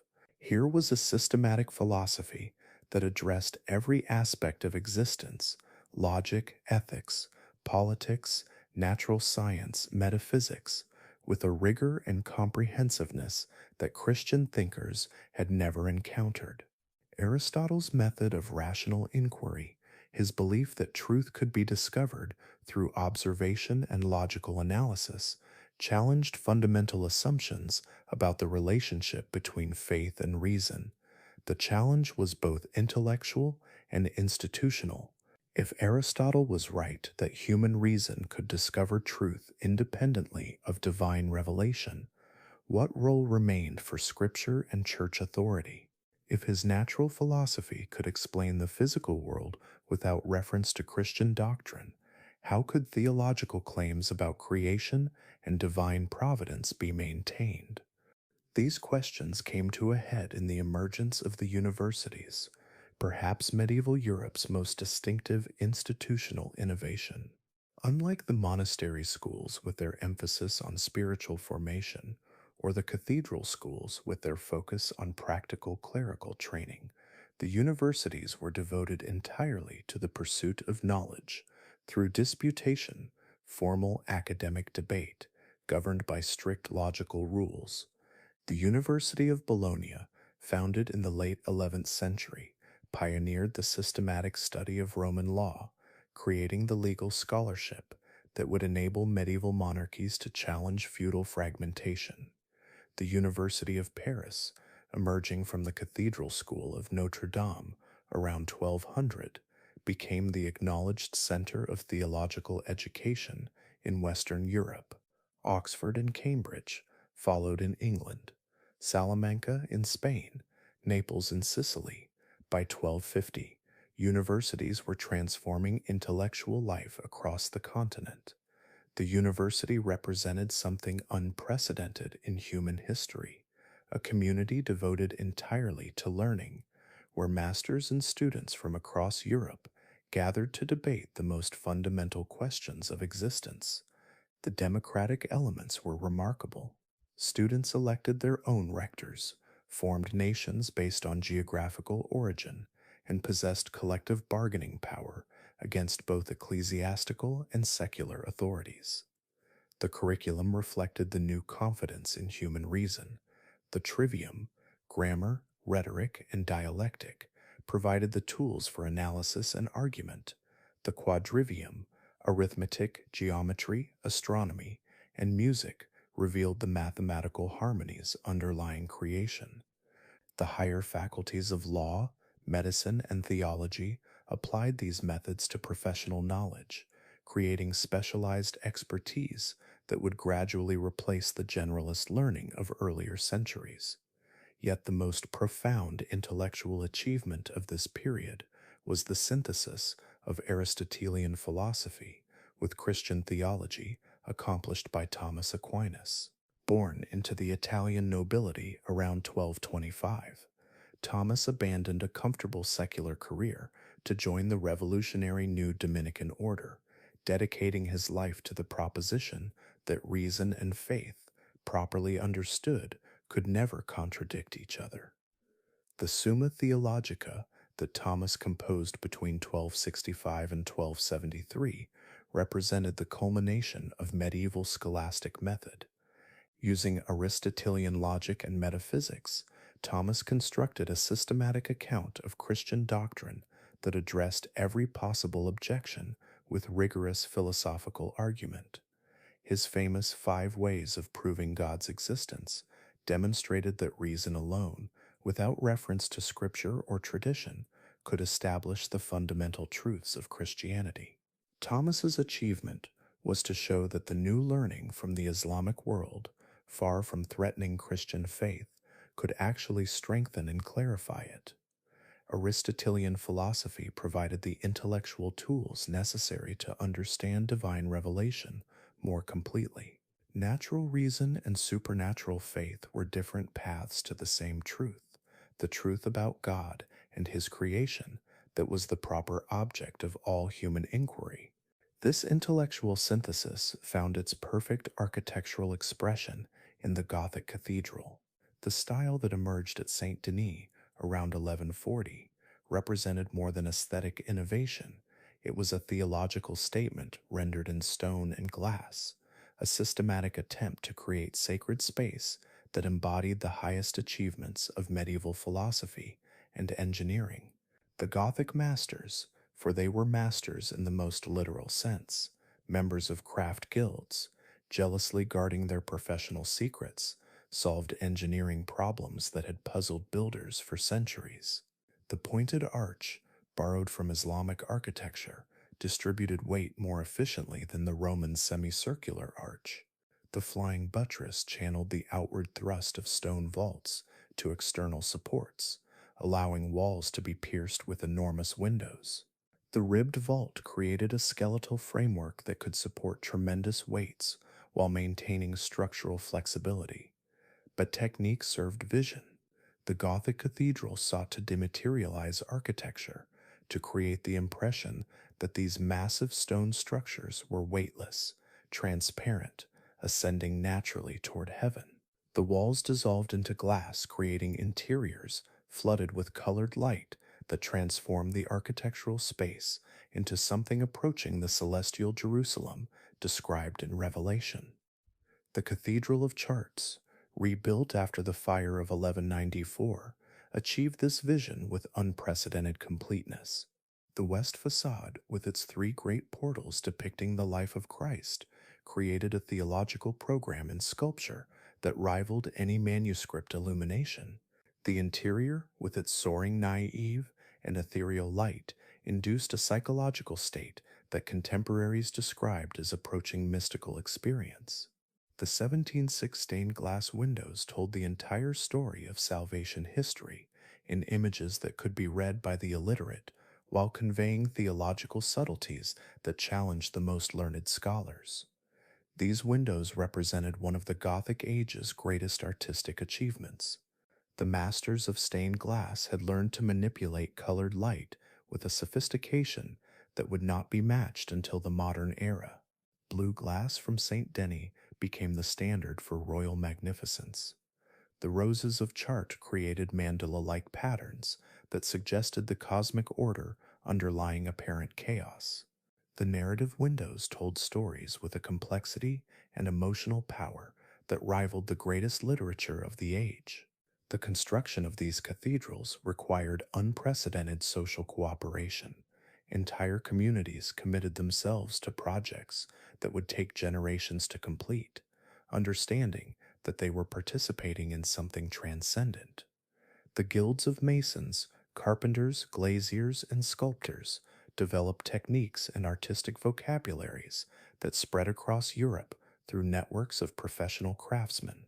Kings and bishops, merchants and peasants all contributed according to their abilities to enterprises that embodied their civilization's highest aspirations. The Gothic cathedral also reflected the urban revival that was transforming European society. These were not monastery churches built for the contemplation of a few monks, but civic buildings designed to accommodate entire urban populations. The great cathedrals of Paris, Reims, Amiens, and Cologne were statements of civic pride as much as religious devotion, demonstrations that the emerging towns could rival the castles of feudal lords in their ability to inspire awe and command allegiance. This urban renaissance was transforming European culture in ways that extended far beyond architecture. The troubadours of southern France, the minnesingers of Germany, and the courtly poets of northern France created a new literature that celebrated secular love with an intensity and sophistication previously reserved for divine worship. The chanson de geste gave way to romance, the heroic warrior to the courtly lover, violence to refinement. The Cultural Revolution was perhaps most visible in the emergence of vernacular literature. Whereas Latin had been the exclusive language of learning and sophisticated culture, The 12th and 13th centuries witnessed the flowering of poetry and prose in the spoken languages of Europe. The Matter of France, celebrating Charlemagne and his paladins, the Matter of Britain, exploring the Arthurian legends, and the Matter of Antiquity, retelling classical stories for medieval audiences, all demonstrated that vernacular languages could achieve effects as sublime as Latin. Chrétien de Troyes' Arthurian romances created a new literary form that would influence European culture for centuries. His knights were not merely warriors, but lovers, philosophers, and spiritual seekers, whose adventures in the physical world paralleled journeys of psychological and religious discovery. The Grail legend that emerged from this tradition transformed the quest for a physical object into a metaphor for spiritual perfection. This literature reflected and reinforced the transformation of knightly culture that was occurring throughout Europe. The chivalric ideal that emerged in the 12th century combined martial prowess with courtesy, loyalty with refinement, service to lord with devotion to lady. The knight was no longer merely a professional soldier, but a cultural ideal embodying the highest values of medieval civilization. The Code of Chivalry, never formally written but universally understood, required knights to protect the church, defend the weak, show courtesy to women, and maintain loyalty to legitimate superiors. The tournament, originally a form of military training, became an elaborate social ritual where knights could display not only martial skill but cultural sophistication. The cult of courtly love transformed relationships between men and women into spiritualized quests for perfection. Yet this cultural flowering occurred against a background of unprecedented economic growth and social change. The agricultural revolution of the High Middle Ages, based on the three-field system, improved plowing techniques and the use of horses rather than oxen, had increased food production dramatically. Population was growing rapidly, new lands were being brought under cultivation, and urban centers were experiencing explosive growth. The commercial revolution that accompanied this demographic expansion created new forms of wealth and new social relationships. Italian merchants developed banking techniques that enabled international trade on an unprecedented scale. The fairs of Champagne became international marketplaces where goods from Asia, Africa, and America were exchanged for European manufactured products. The Hanseatic League united German and Scandinavian cities in a commercial confederation that dominated Baltic trade. This economic transformation required new intellectual tools. The universities began offering training in practical mathematics, commercial law, and administrative techniques. Scholars developed accounting methods that enabled merchants to track complex international transactions. Legal theorists created frameworks for governing trade relationships between parties from different kingdoms and legal traditions. The mendicant orders that emerged in the early 13th century, the Franciscans and Dominicans, represented the Church's response to these social changes. Unlike the traditional monastic orders that withdrew from the world to pursue contemplative perfection, the friars embraced urban life and dedicated themselves to preaching, teaching, and ministering to populations that were increasingly mobile, sophisticated, and demanding.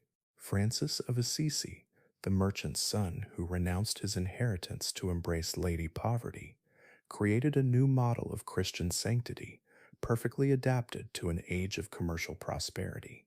His emphasis on evangelical simplicity, care for the poor, and harmony with the natural world provided a moral critique of materialism without rejecting the legitimate pursuits of urban civilization. Dominic of Guzman, responding to the challenge of heretical movements that appealed to educated laypeople, created an order specifically devoted to preaching and theological education. The Dominican emphasis on intellectual preparation and doctrinal sophistication enabled the Church to compete effectively with heterodox teachers while maintaining orthodox positions. The mendicant orders revolutionized medieval education by bringing university training into the service of pastoral care. Thomas Aquinas was a Dominican, as were Albertus Magnus and Meister Eckhart. The Franciscans produced equally distinguished scholars, including Bonaventure, Duns Scotus, and Roger Bacon. These religious intellectuals combined the highest levels of philosophical sophistication with practical concern for the spiritual welfare of ordinary Christians. By 1250, medieval Europe had achieved a cultural synthesis of remarkable completeness and sophistication. The Gothic cathedrals rising in every major city embodied architectural and engineering techniques that would not be surpassed for centuries. The universities had created an intellectual culture that combined rigorous philosophical method with encyclopedic learning. The vernacular literatures had developed forms of artistic expression that rivaled the greatest achievements of classical antiquity. Yet this achievement was built on tensions that would ultimately prove destructive. The synthesis of faith and reason accomplished by Thomas Aquinas, however impressive intellectually, remained vulnerable to philosophical attack. The economic prosperity that funded cathedral construction also generated new forms of inequality and social conflict. The cultural refinement of courtly civilization coexisted with levels of violence that seem incomprehensible to modern sensibilities. Most ominously, the institutional church that had provided intellectual and spiritual leadership throughout the High Middle Ages was becoming increasingly worldly and bureaucratic. The papal monarchy that had successfully challenged imperial authority was growing more concerned with temporal power than spiritual guidance. The mendicant ideals of evangelical poverty were being compromised by the acquisition of vast properties and endowments. As the 13th century progressed, these tensions would become increasingly apparent. The confidence that had created the Gothic cathedrals and scholastic syntheses would give way to doubt and anxiety. The demographic growth that had sustained the high medieval Renaissance would be checked by famine and disease. The political unity that had enabled the Crusades would fragment into competing nationalisms. The greatest achievements of medieval civilization had been accomplished. What remained was to see whether they could survive the challenges that success itself had created. On a meadow beside the Thames, in the shadow of Windsor Castle, King John of England pressed his seal into warm wax on June 15th, 1215, and in that moment forever altered the relationship between ruler and ruled in the Western world. The parchment beneath his trembling hand was Magna Carta, the Great Charter, and its 63 clauses represented something unprecedented in European history, a formal limitation of royal power, imposed by armed rebellion and sanctified by law. When John agreed that no free man shall be seized or imprisoned except by the lawful judgment of his equals or by the law of the land, he was acknowledging a principle that would echo through the centuries, from the English Civil War to the American Revolution to the Universal Declaration of Human Rights. Yet Magna Carta was more than a constitutional milestone. It was a symptom of the broader transformation sweeping through European politics. The loose personal bonds of early feudalism were giving way to more sophisticated forms of government. Royal administrators were challenging baronial independence. Professional bureaucrats were replacing warrior nobles in positions of authority. The very nature of kingship was being redefined by monarchs who dreamed not of feudal lordship, but of sovereign power. This revolution in governance was playing out simultaneously across the continent, but nowhere more dramatically than in the three great powers that would dominate European politics for centuries to come: England, France, and the Holy Roman Empire. Each would follow a different path towards centralized authority. Each would face unique obstacles, and each would leave an indelible mark on the development of the modern state. The English transformation began with Henry II, who ascended the throne in 1154 with an inheritance that stretched from Scotland to the Pyrenees.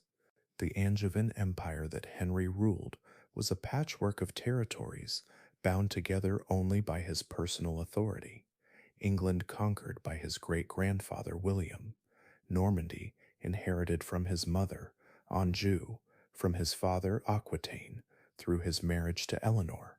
It was an empire built on dynasticism rather than nationalism, on feudal accident rather than natural unity. Henry's genius lay in recognizing that such an unwieldy confederation could be governed only through systematic administrative innovation. Working with brilliant advisors like Thomas Becket, he created institutions that would outlast any individual ruler and function regardless of personal relationships or feudal loyalties. The judicial reforms Henry implemented transformed English law from a collection of local customs into a unified system administered by royal officials. The circuit judges who traveled throughout the realm carried with them not just royal authority, but standardized procedures that gradually created what lawyers called common law, law that was common to all free Englishmen, regardless of their local origins or feudal status. The implications were revolutionary. For the first time since the Roman Empire, ordinary people could appeal to universal legal principles that transcended the arbitrary will of local lords. The writs that Henry's chancellery produced, standardized legal documents that initiated court proceedings, made royal justice accessible to anyone who could pay the modest fees involved. The jury system that emerged from Anglo-Saxon traditions was refined and systematized, creating a method of determining facts that seemed more reliable than the ordeal by fire or combat that had previously characterized medieval justice. Yet Henry's greatest administrative innovation may have been the exchequer, the royal treasury that evolved into Europe's most sophisticated financial bureaucracy. The pipe rolls that recorded royal revenues and expenditures provided an unprecedented level of fiscal control, enabling the monarchy to predict income, plan expenditures, and hold local officials accountable for their financial administration. This bureaucratic revolution inevitably produced conflict with traditional authorities. The confrontation with Thomas Becket, who had transformed from royal chancellor into defender of ecclesiastical privilege, symbolized the broader struggle between royal administrative authority and established feudal and clerical immunities. When Henry's exasperated outburst, "Will no one rid me of this turbulent priest?" led to Becket's murder in Canterbury Cathedral, the king discovered that even the most sophisticated governmental machinery could not entirely escape the personal violent character of medieval politics. Henry's sons inherited his administrative innovations but lacked his political judgment. Richard I spent only 6 months of his 10-year reign in England, treating his kingdom as a source of revenue for his crusading adventures rather than a realm to be governed. John's loss of Normandy, Anjou, and most other French territories to Philip Augustus represented not just military defeat, but the failure of the personal dynastic approach to empire building that had characterized early medieval kingship. John's domestic difficulties stemmed largely from his attempts to finance the recovery of his French territories through unprecedented taxation and administrative centralization. The barons who forced him to accept Magna Carta were not opposing royal government in principle, but demanding that it operate within legal constraints that protected their traditional rights and privileges. The charter they imposed was both conservative and revolutionary. Conservative in its defense of established feudal liberties, revolutionary in its assertion that even kings were subject to law. The famous Clause 39, guaranteeing legal due process, would be cited by English lawyers for centuries as the foundation of constitutional government. The equally important Clause 12, restricting the king's right to levy taxes without baronial consent, established the principle that would eventually lead to parliamentary control over royal finances. Magna Carta's long-term significance lay not in its immediate provisions, but in its establishment of constitutional monarchy as an English tradition. Future kings might ignore or circumvent the Charter's specific clauses, but they could never entirely escape the precedent that royal power was legally limited and that subjects possessed rights that even monarchs were bound to respect. While England was developing constitutional limitations on royal authority, France was pursuing the opposite path toward absolute monarchy. The Capetian dynasty that had ruled France since 987 had spent its first century merely trying to control the Isle de France around Paris. By 1200, however, the monarchy had begun the systematic expansion that would make France Europe's most powerful kingdom. Philip Augustus, who ruled from 1180 to 1223, was the architect of French royal resurgence. Unlike his English contemporary Richard the Lionheart, Philip understood that effective kingship required patient attention to administrative detail rather than spectacular military adventures. His great achievement was not any single victory, but the methodical expansion of royal authority at the expense of his feudal vassals. The conquest of Normandy from John in 1204 demonstrated Philip's strategic brilliance. Rather than attempting direct military confrontation, he systematically undermined John's position by supporting his rebellious barons, exploiting legal technicalities, and gradually isolating the English king from his continental allies. When military action finally became necessary, Philip was prepared with superior resources and clearer strategic objectives. More importantly, Philip's administrative innovations enabled the monarchy to govern its expanded territories effectively. The royal domain that had been confined to the Paris region was extended to include most of northern France through a combination of conquest, marriage, and escadon. The bailies and seneschaux, who administered these territories on behalf of the crown, created a professional bureaucracy that owed its authority entirely to royal appointment rather than feudal inheritance. The financial innovations of Philip's reign were equally significant. The royal revenues that had been largely confined to the traditional feudal payments of the original Capetian domain were supplemented by new forms of taxation that reflected the crown's expanding authority. The aide aux quatre cas, extraordinary taxes levied for specific purposes like crusading or royal marriages, established precedents for regular taxation that would eventually make the French monarchy financially independent of feudal obligations. Philip's successors built systematically on these foundations. Louis VIII's conquest of most of the Albigensian lands in southern France brought the crown its first major expansion beyond the traditional boundaries of the Frankish kingdom. Louis IX's St. Louis combined military success with administrative innovation to create the institutional framework that would support French royal power for centuries.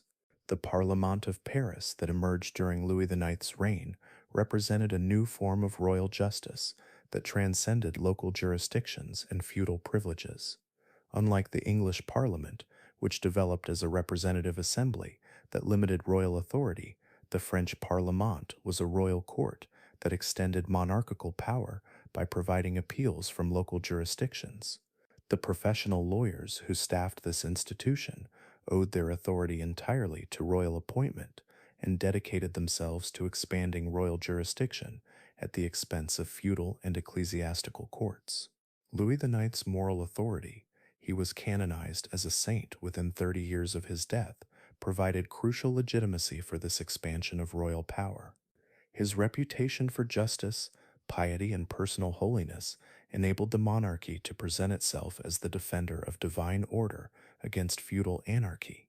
The ideal of sacred kingship that Louis embodied would remain central to French royal ideology until the Revolution of 1789.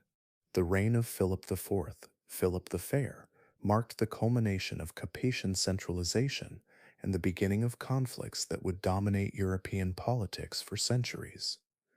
Philip's expansion of royal authority brought him into direct confrontation with the two great international powers of medieval Europe, the papacy and the Holy Roman Empire. The conflict with Pope Boniface VIII over the taxation of clergy revealed how far French royal authority had advanced since the days of Henry IV's submission at Canossa. When Boniface issued the bull Unam Sanctum, claiming papal supremacy over all temporal rulers, Philip responded by sending agents to kidnap the pope at Anagni. The shocking humiliation of the papal office, the slap of Anagni, demonstrated that even the most exalted spiritual authority could not effectively resist a determined and well-organized secular government. Philip's destruction of the Knights Templar provided an even more dramatic example of royal power unchecked by legal or moral constraints. The arrest of all Templars in France on Friday, October 13th, 1307, was carried out with military precision that would have been impossible without the administrative innovations of the preceding century. The confiscation of Templar wealth provided Philip with the resources necessary to finance his ambitious foreign policies, while eliminating an international organization that had possessed dangerous independence from royal authority. The ecclesiastical crisis that followed, the Babylonian captivity of the papacy at Avignon from 1309 to 1377, resulted directly from French royal pressure and marked the effective end of papal claims to temporal supremacy over secular rulers. The popes who resided at Avignon were not formal prisoners, but their dependence on French protection made them instruments of French policy rather than independent arbiters of international disputes. While England developed constitutional monarchy and France pursued absolute monarchy, the Holy Roman Empire attempted something far more ambitious and ultimately impossible: the creation of a universal Christian monarchy that would unite all of Europe under a single crown. The dream of restored Roman Empire had never entirely disappeared since Charlemagne's coronation in 800. Otto I's revival of the imperial title in 962 represented the first systematic attempt to realize this vision, but the Ottonian, Salian, and early Hohenstaufen emperors had been forced to devote most of their attention to German affairs rather than universal monarchy. Frederick Barbarossa, who became emperor in 1152, was the first ruler with the resources and vision necessary to attempt genuine imperial hegemony over Western Europe. His Italian campaigns represented more than feudal expansion. They were systematic efforts to assert imperial authority over the papacy, the Byzantine Empire, and the emerging national monarchies that threatened German predominance. The conflict with the Lombard League demonstrated both the strengths and weaknesses of imperial policy. Frederick's victories at Legnano in 1176 showed that imperial armies could defeat even the most sophisticated opposition when properly led and adequately supplied. His subsequent diplomatic settlement with Alexander III revealed equally impressive political flexibility. The emperor was prepared to compromise with enemies when military victory proved impossible or excessively costly. Yet the Italian obsession that consumed Frederick and his successors ultimately proved destructive to German unity and imperial effectiveness. The resources devoted to Italian campaigns could have been used to consolidate royal authority within Germany itself, where feudal fragmentation was becoming increasingly problematic. The long absences of emperors pursuing Italian ambitions enabled German princes to establish regional autonomies that would eventually make effective imperial government impossible. Frederick II represented both the zenith and the nadir of medieval imperial ambition. Raised in Sicily as the ward of Pope Innocent III, educated in Arabic as well as Latin, familiar with Islamic and Byzantine political traditions, as well as Western feudalism, Frederick embodied the cosmopolitan ideal that had always been implicit in the imperial title. His intellectual achievements were remarkable by any standard.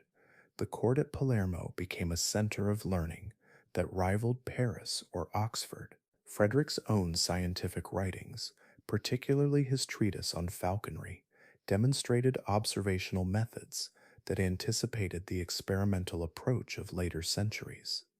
His legal code for Sicily, the constitutions of Melfi, created administrative institutions that were centuries ahead of their time in their systematic rationality and bureaucratic sophistication.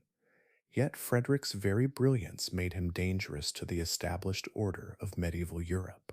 His willingness to negotiate with Muslim rulers as equals horrified traditionalists who expected Christian emperors to treat Islam as an existential enemy. His scientific interests suggested heterodox religious views that scandalized Orthodox theologians. His administrative innovations threatened established privileges and traditional authorities throughout the empire. The conflict with Pope Gregory IX and his successors was therefore inevitable. When Gregory declared Frederick deposed and preached a crusade against him, the confrontation became a struggle for the soul of European civilization itself. Frederick represented the ideal of rational secular government based on Roman law and administrative efficiency. The papacy represented the traditional view that all temporal authority derived from spiritual sources and remained subject to ecclesiastical supervision. Frederick's ultimate defeat was less military than demographic and financial. The resources of Sicily and Germany, however efficiently administered, could not indefinitely sustain warfare against coalitions that included France, England, the Italian communes, and the international church. The Mongol invasions that devastated Eastern Europe during Frederick's reign diverted imperial attention and resources at the crucial moment when concentrated effort might have achieved decisive victory over papal opposition. The great interregnum that followed Frederick's death in 1250 marked the effective end of universal imperial ambitions. For 23 years, no emperor was recognized throughout the empire, and when Rudolf of Habsburg finally achieved election in 1273, it was as a German king rather than a universal monarch.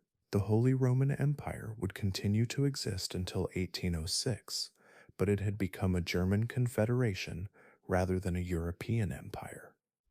By 1300, the political map of Europe had been fundamentally transformed. The universal authorities of the High Middle Ages, emperor and pope, had been replaced by national monarchies that acknowledged no superior jurisdiction within their territories. England had pioneered constitutional government that balanced royal authority with legal limitations. France had developed administrative monarchy that concentrated unprecedented power in royal hands. Germany had fragmented into a collection of principalities that would not achieve political unity until the 19th century. These political innovations had profound cultural and social implications. The growth of royal bureaucracies created new opportunities for educated men who lacked aristocratic birth but possessed administrative skills. The development of national legal systems encouraged the growth of professional lawyers who would become increasingly important in European politics. The expansion of royal taxation required more sophisticated financial techniques that stimulated commercial development and banking innovation. Yet the triumph of national monarchy also created new sources of conflict that would dominate European politics for centuries. The territorial boundaries, established through military conquest and dynastic accident, bore little relationship to linguistic, cultural, or economic divisions. The English possessions in France, the German interests in Italy, the papal territories in central Italy, all of these created ongoing sources of international tension that would periodically explode into major warfare. Most ominously, the strengthening of royal authority was accompanied by the declining effectiveness of international institutions that had previously limited the scope of European conflicts. The papal mediation that had often prevented minor disputes from escalating into major wars became less effective as national monarchies grew more confident of their ability to pursue independent policies. The imperial authority that had imposed some degree of unity on Central Europe disappeared entirely, leaving a power vacuum that would periodically tempt French expansion eastward. The Europe of 1300 was more prosperous, more sophisticated, and more efficiently governed than the Europe of 1000. It was also more dangerous, as the strengthened monarchies that had emerged from feudal fragmentation possessed both the motivation and the capacity for conflicts that would dwarf the localized violence of earlier centuries.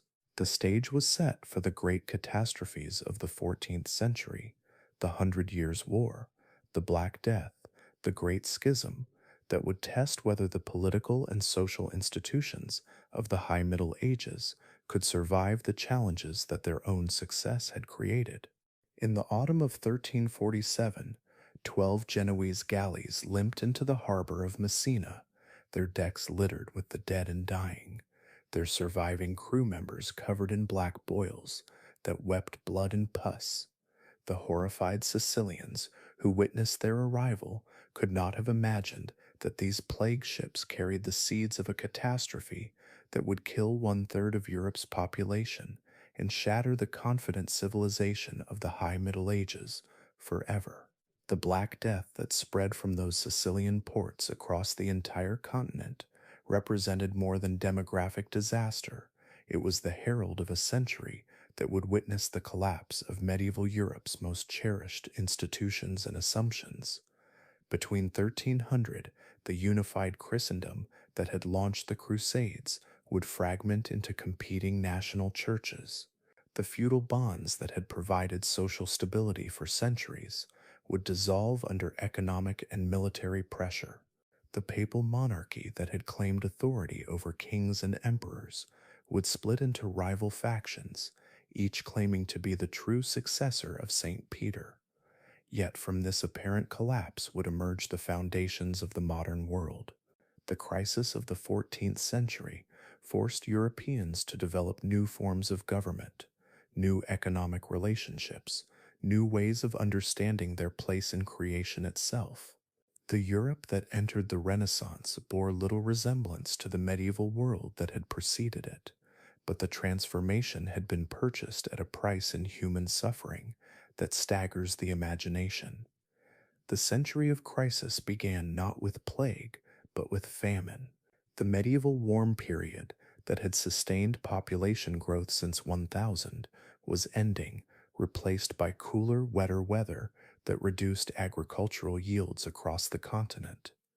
The Great Famine of 1315 to 1322 provided a grim preview of what was to come, as millions starved in the first sustained demographic catastrophe Europe had experienced in 3 centuries.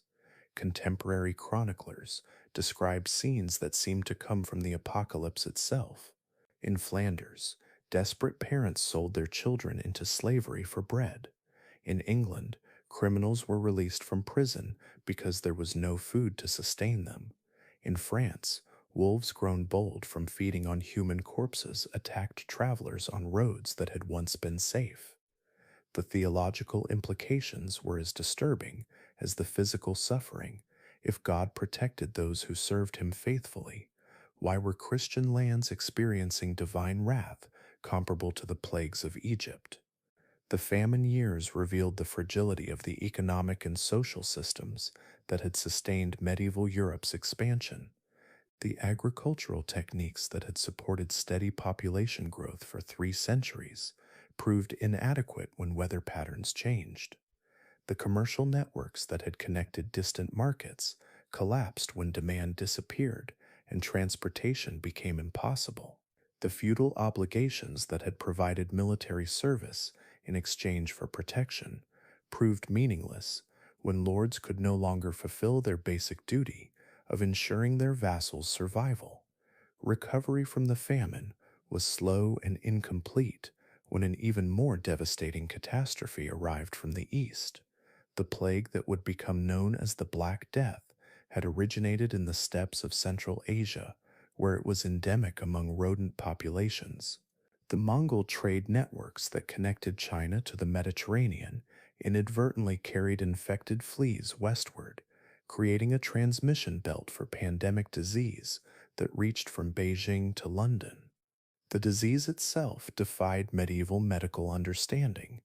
The bubonic plague caused by Yersinia pestis produced symptoms that seemed almost deliberately designed to inspire terror: grotesque swellings in the lymph nodes, internal bleeding that turned victims black, and death rates that approached 90% in some communities. Even more frightening were the pneumonic and septicemic variants that killed even faster and spread through human contact rather than flea bites. The Black Death entered Europe through multiple routes simultaneously. The Genoese ships that reached Messina in 1347 carried the plague from their trading posts in the Black Sea.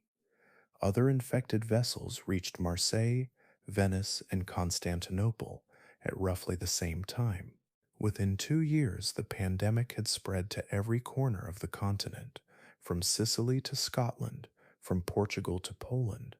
The mortality was unprecedented in recorded human history. In some cities, Florence, Siena, Avignon, half the population died within months. Rural areas sometimes fared even worse, with entire villages simply disappearing as their inhabitants fled or perished. The English poll tax records suggest that the kingdom's population fell from perhaps 4 million to 2.5 million. French demographic recovery would not be complete until the early 16th century. Yet the plague's social and psychological impact was even more profound than its demographic consequences. Medieval Europeans had no framework for understanding mass mortality that struck without regard for social status, moral behavior, or religious devotion. Bishops died alongside beggars, saints alongside sinners, children alongside adults. The careful hierarchies that had structured medieval society seemed meaningless in the face of indiscriminate death. The religious crisis provoked by the Black Death found its most extreme expression in the flagellant movements that swept across Europe in 1348 and 1349. Processions of penitents, sometimes numbering in the thousands, wandered from town to town, whipping themselves in public ceremonies designed to appease divine wrath. Their songs and sermons proclaimed that the plague was God's punishment for human sin, that only the most extreme forms of penance could turn aside the celestial anger that threatened to destroy all of Christendom. The flagellants represented something unprecedented in medieval religious culture: popular religious movements that operated entirely outside ecclesiastical authority. Their leaders claimed direct divine inspiration. Their rituals bypassed sacramental mediation. Their theology challenged fundamental assumptions about salvation and divine justice. When the movement began to turn violently anti-clerical and anti-Semitic, attacking priests and massacring Jewish communities, the Church finally moved to suppress it. The pogroms that accompanied the Black Death revealed the dark undercurrents of medieval Christian society. Jewish communities, already marginalized and vulnerable, became scapegoats for disasters that no one understood. From the Rhine Valley to Eastern Europe, entire Jewish populations were burned alive by mobs, convinced that they had poisoned wells or otherwise caused the plague. The financial debts that Christian merchants and nobles owed to Jewish moneylenders provided additional motivation for violence that was justified in religious terms. The demographic catastrophe fundamentally altered European economic and social relationships. The sudden scarcity of labor that resulted from mass mortality gave surviving peasants unprecedented bargaining power. The manorial system that had bound rural workers to the land for centuries began to collapse as lords competed for scarce agricultural labor. Serfdom, which had been strengthening in Eastern Europe, began to weaken in the West as lords offered freedom and higher wages to attract workers. The English peasants' revolt of 1381 demonstrated how completely the plague had transformed social relationships. When the government attempted to freeze wages at pre-plague levels and collect new taxes to finance foreign wars, rural and urban workers united in the most serious popular uprising in English history. The rebels who marched on London under Wat Tyler's leadership demanded not just economic concessions, but fundamental changes in social organization, the abolition of serfdom, the elimination of privilege based on birth, equality before the law for all free Englishmen. The revolt's violent suppression, Tyler was murdered during negotiations with the young King Richard II, did not restore the old social order. The economic forces unleashed by demographic catastrophe proved stronger than royal legislation or aristocratic resistance. By 1400, English serfdom was effectively dead, replaced by relationships based on money, rent rather than labor service. The transformation took longer in other parts of Europe, but the underlying dynamic was the same everywhere. Traditional bonds of personal dependence were giving way to contractual relationships based on market forces. While Europe struggled to recover from demographic catastrophe, it was simultaneously torn apart by the longest and most destructive war in medieval history. The Hundred Years' War between England and France, lasting from 1337 to 1453, began as a dynastic dispute but evolved into something far more significant, the first modern war between emerging nation-states. The immediate cause was the death of Charles IV of France in 1328 without male heirs. Edward III of England, grandson of Philip IV through his mother, claimed the French throne against Philip VI, who was only Charles's cousin, but undeniably male and French. The legal issues were complex, but the underlying problem was simpler. The English monarchy still controlled substantial French territories, Gascony, Poitou, the Channel Islands, that made it impossible for France to achieve the territorial unity that successful royal government required. The early phases of the war seemed to vindicate English military superiority. The battles of Crécy in 1346 and Poitiers in 1356 demonstrated that English longbowmen could destroy French heavy cavalry through massed archery fire. The capture of King John II at Poitiers was a humiliation from which French royal prestige never entirely recovered.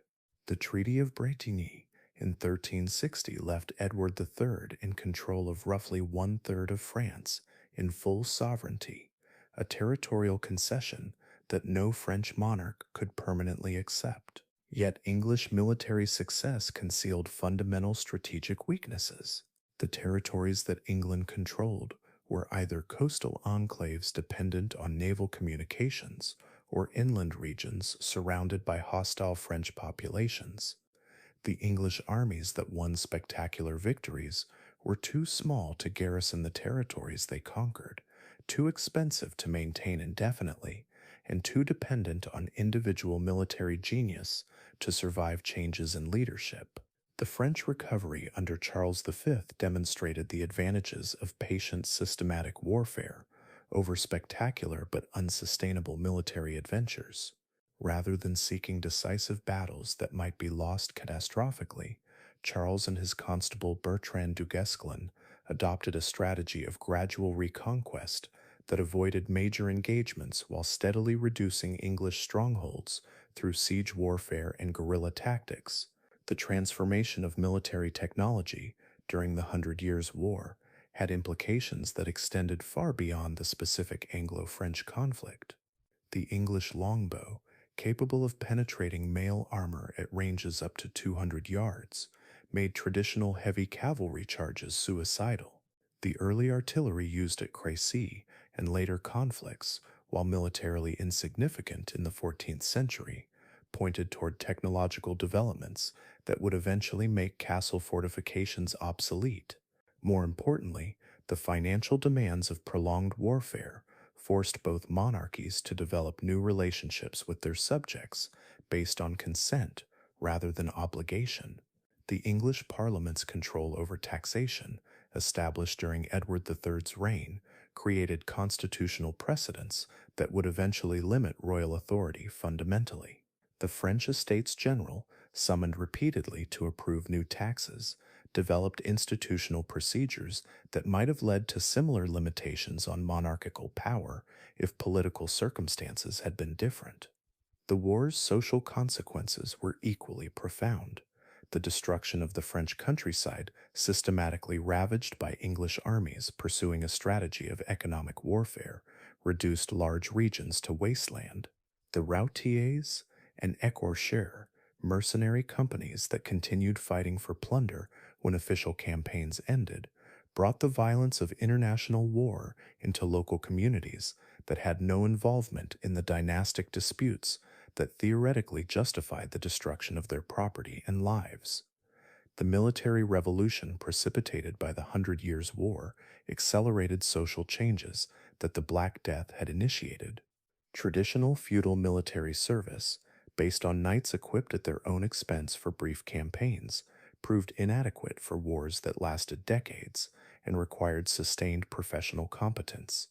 The professional soldiers who replaced feudal levies owed loyalty to whoever paid their wages rather than to feudal superiors who could no longer provide effective military leadership. While England and France exhausted themselves in territorial warfare, the Catholic Church was simultaneously destroying its own unity and moral authority through the crisis known as the Great Schism.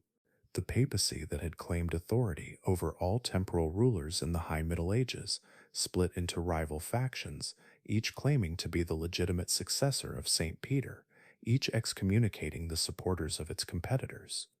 The crisis began with the return of the papacy from Avignon to Rome in 1377, ending the Babylonian captivity that had subjected the papal office to French influence for nearly 70 years. Gregory XI's decision to restore the papal residence to its traditional location was popular among Romans and Italian Christians generally, but it created institutional problems that proved insoluble within existing canonical frameworks. The Roman cardinals who elected Urban VI in 1378 expected to choose a pope who would be grateful for their support and amenable to their advice. Instead, they found themselves confronting a reformer determined to eliminate the corruption and worldliness that had characterized the Avignon papacy. Urban's harsh criticism of ecclesiastical abuses alienated the very cardinals who had elected him, leading them to declare his election invalid and choose a rival pope. The result was unprecedented in Christian history. Two men simultaneously claiming to be the legitimate pope, each with substantial support among European Christians, each exercising apparent spiritual authority within their respective territories. Clement VII, based at Avignon, received recognition from France, Spain, and Scotland. Urban VI, residing in Rome, was acknowledged by England, Germany, and most of Italy. The geographical division reflected political loyalties more than theological convictions. Christians supported whichever papal claimant was recognized by their secular rulers. The canonical problem was insoluble because medieval church law provided no mechanism for resolving disputes between rival papal claimants when both had been elected according to proper procedures. Each pope excommunicated the supporters of his rival, creating the absurd situation where devout Christians were necessarily schismatic, according to one or the other papal authority. The spiritual unity that had been the Church's greatest achievement since Constantine was shattered by institutional conflicts that seemed to have no resolution within existing legal frameworks. The conciliar movement that emerged in response to this crisis represented the most serious challenge to papal monarchy in Christian history. University theologians, drawing on Aristotelian political theory and canon law precedents, argued that the Church was a corporation in which ultimate authority resided in the community of believers rather than in any individual office holder. General councils representing the entire Church possessed authority superior to that of any pope, and could depose papal claimants who had forfeited their spiritual authority through schismatic behavior.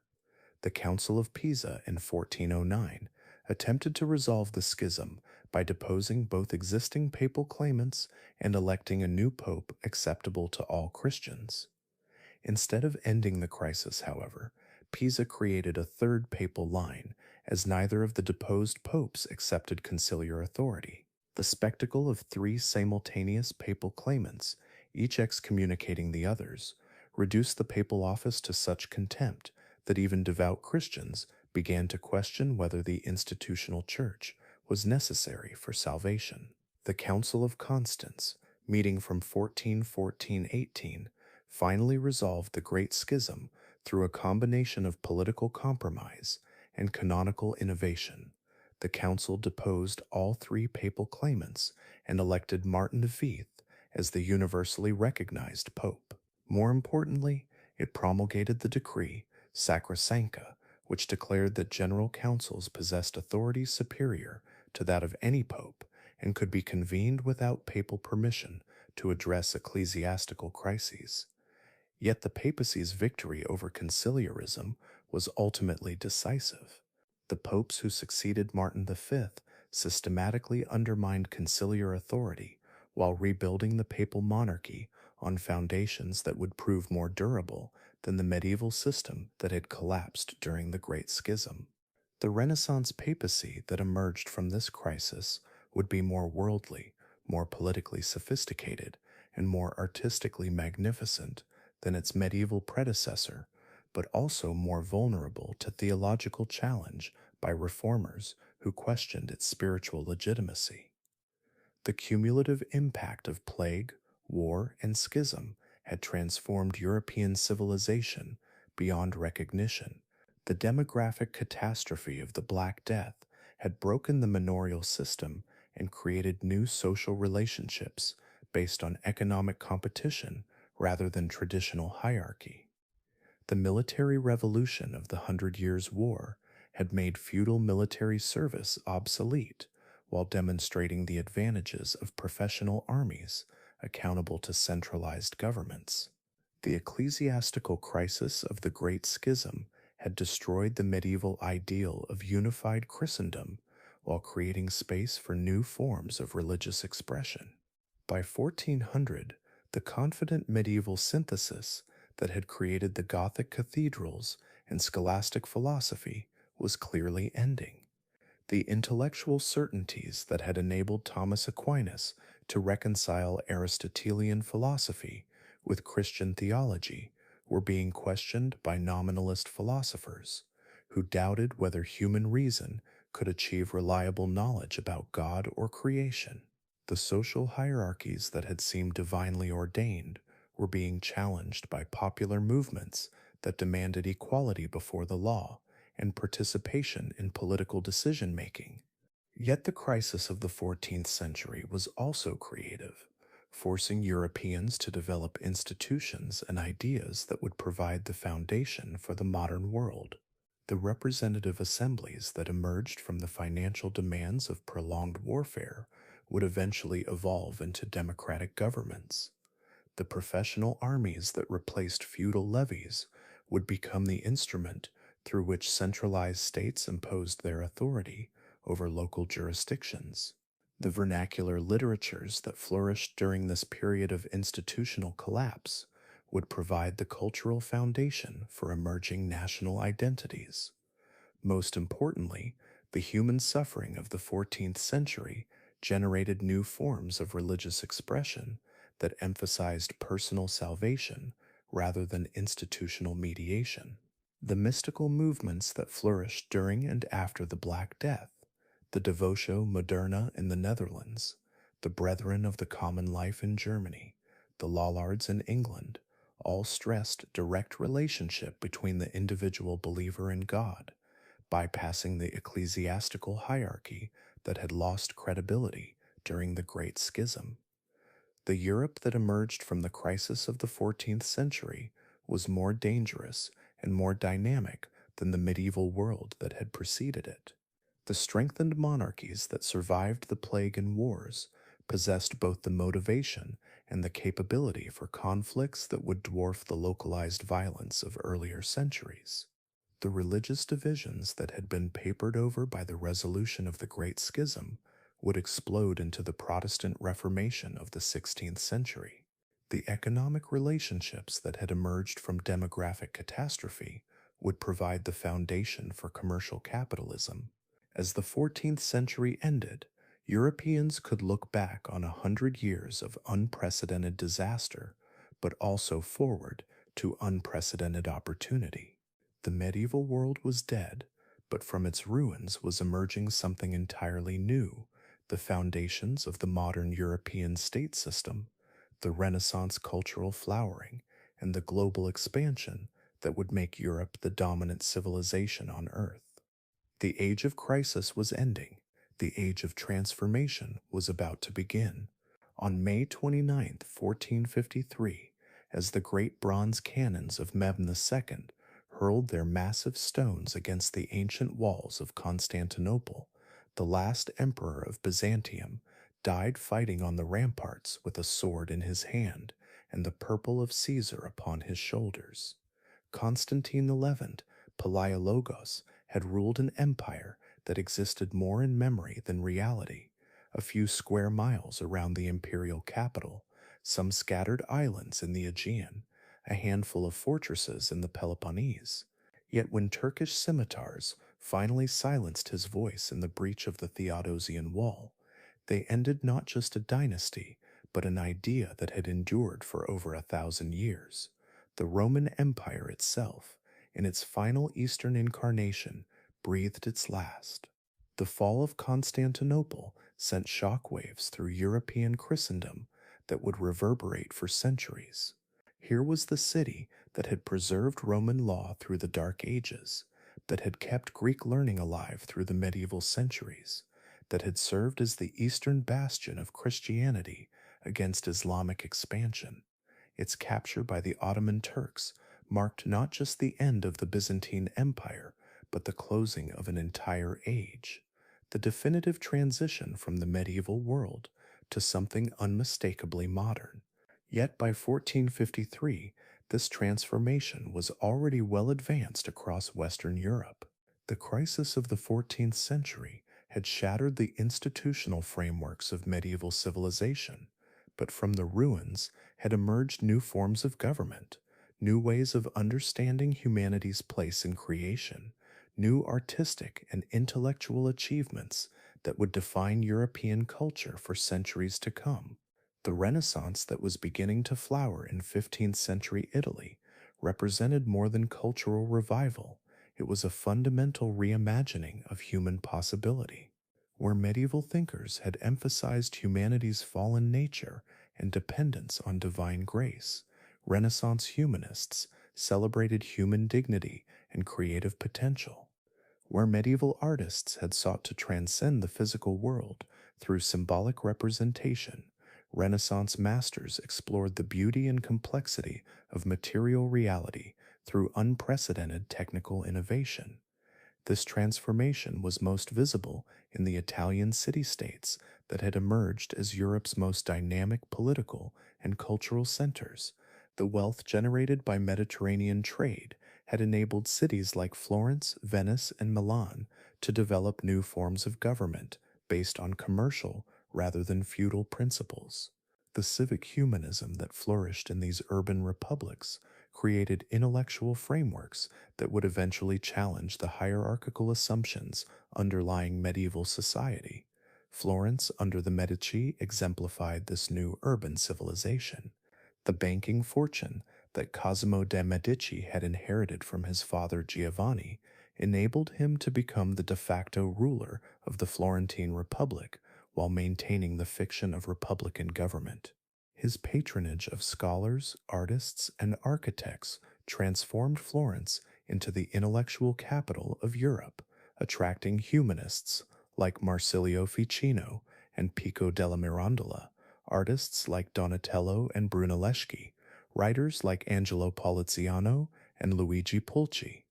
The Platonic Academy that Cosimo established at his villa outside Florence represented something unprecedented in medieval intellectual life, a community of scholars devoted to recovering and reinterpreting classical learning, not for theological purposes, but for its own sake. The humanists who gathered there were not primarily clerics, but lay intellectuals who believed that classical literature and philosophy could provide guidance for contemporary political and moral problems. This enthusiasm for classical antiquity reflected deeper changes in European intellectual culture. The scholastic philosophy that had dominated medieval universities was increasingly challenged by humanist scholars who preferred historical and philological study to logical analysis. The discovery of previously unknown classical texts, Tacitus's Germania, Quintilian's Institutio Oratoria, numerous Greek works previously known only through Arabic translations, provided new models for literary expression and political thought. The invention of printing with movable type around 1450 accelerated this intellectual transformation by making books cheaper and more widely available than ever before. Johannes Gutenberg's Bible, completed around 1455, demonstrated the new technology's potential for reproducing texts with unprecedented accuracy and efficiency. Within 50 years, printing presses were operating in every major European city, producing not just religious works, but classical authors, vernacular literature, and practical manuals that would have been impossibly expensive to reproduce through manuscript copying. The printing revolution had implications that extended far beyond intellectual culture. The standardization of texts that printing made possible encouraged the development of vernacular languages into sophisticated literary instruments. The availability of identical copies of the same work enabled scholarly communities to develop across geographical boundaries. Most importantly, the democratization of knowledge that printing represented would eventually challenge all forms of authority based on the control of information. Yet the Renaissance was not merely an intellectual movement, but a comprehensive cultural transformation that affected every aspect of European life. The artistic achievements of 15th century Italy established new standards of technical excellence and aesthetic sophistication that would influence European culture for centuries. Brunelleschi's dome for Florence Cathedral, completed in 1436, represented both an engineering triumph and an aesthetic revolution. The mathematical precision required to construct such a massive structure without external buttressing demonstrated that classical architectural principles could be recovered and adapted to contemporary needs. The dome's visual impact, its perfect proportions, its elegant silhouette, its seeming defiance of gravitational forces, announced that human creativity could rival the achievements of antiquity. The artistic innovations of the early Renaissance were equally revolutionary. Masaccio's frescoes in the Brancacci Chapel demonstrated that painting could achieve effects previously thought possible only in sculpture. His use of linear perspective, atmospheric modeling, and classical architectural settings created the illusion of three-dimensional space on flat surfaces. The emotional intensity of his figures, the grief of Adam and Eve expelled from Eden, the dignity of St. Peter healing the sick, invested religious subjects with psychological complexity that had been largely absent from medieval art. Donatello's sculptures pushed these innovations even further. His bronze David, completed around 1440, was the first freestanding nude sculpture since antiquity, representing the human body not as a source of shame, but as an object of beauty worthy of artistic celebration. His equestrian monument to the condottiere Gattamelata in Padua revived the classical tradition of heroic portraiture while creating a new model for secular commemoration. These artistic achievements reflected broader changes in European society and values. The patronage that made Renaissance art possible came primarily from merchants, bankers, and secular rulers, rather than the church, which had dominated medieval artistic production. The subjects that artists chose to represent increasingly included classical mythology, contemporary history, and idealized portraits of living individuals, rather than the exclusively religious themes that had characterized medieval art. The political implications of Renaissance culture were equally significant. The civic humanism that developed in the Italian republics created new theories of government based on classical models rather than medieval precedents. Thinkers like Leonardo Bruni and Coluccio Salutati argued that active participation in political life was not only compatible with virtue, but necessary for human flourishing. This represented a fundamental challenge to medieval assumptions about the superiority of contemplative over active life. The revival of classical political theory had practical consequences throughout 15th century Europe. The monarchies that had emerged from the crisis of the 14th century increasingly justified their authority through appeals to Roman law and classical political philosophy rather than feudal custom or divine right. The professional bureaucracies that served these monarchies were often staffed by humanist educated lawyers who brought classical learning to bear on contemporary administrative problems. France under Louis XI exemplified this transformation of royal government. The Spider King, as his enemies called him, combined ruthless political calculation with systematic administrative innovation to create the most efficient monarchy in Europe. His destruction of the feudal autonomy that had survived the Hundred Years' War was accomplished not through military conquest, but through legal and financial pressure applied by professional administrators who owed their positions entirely to royal favor.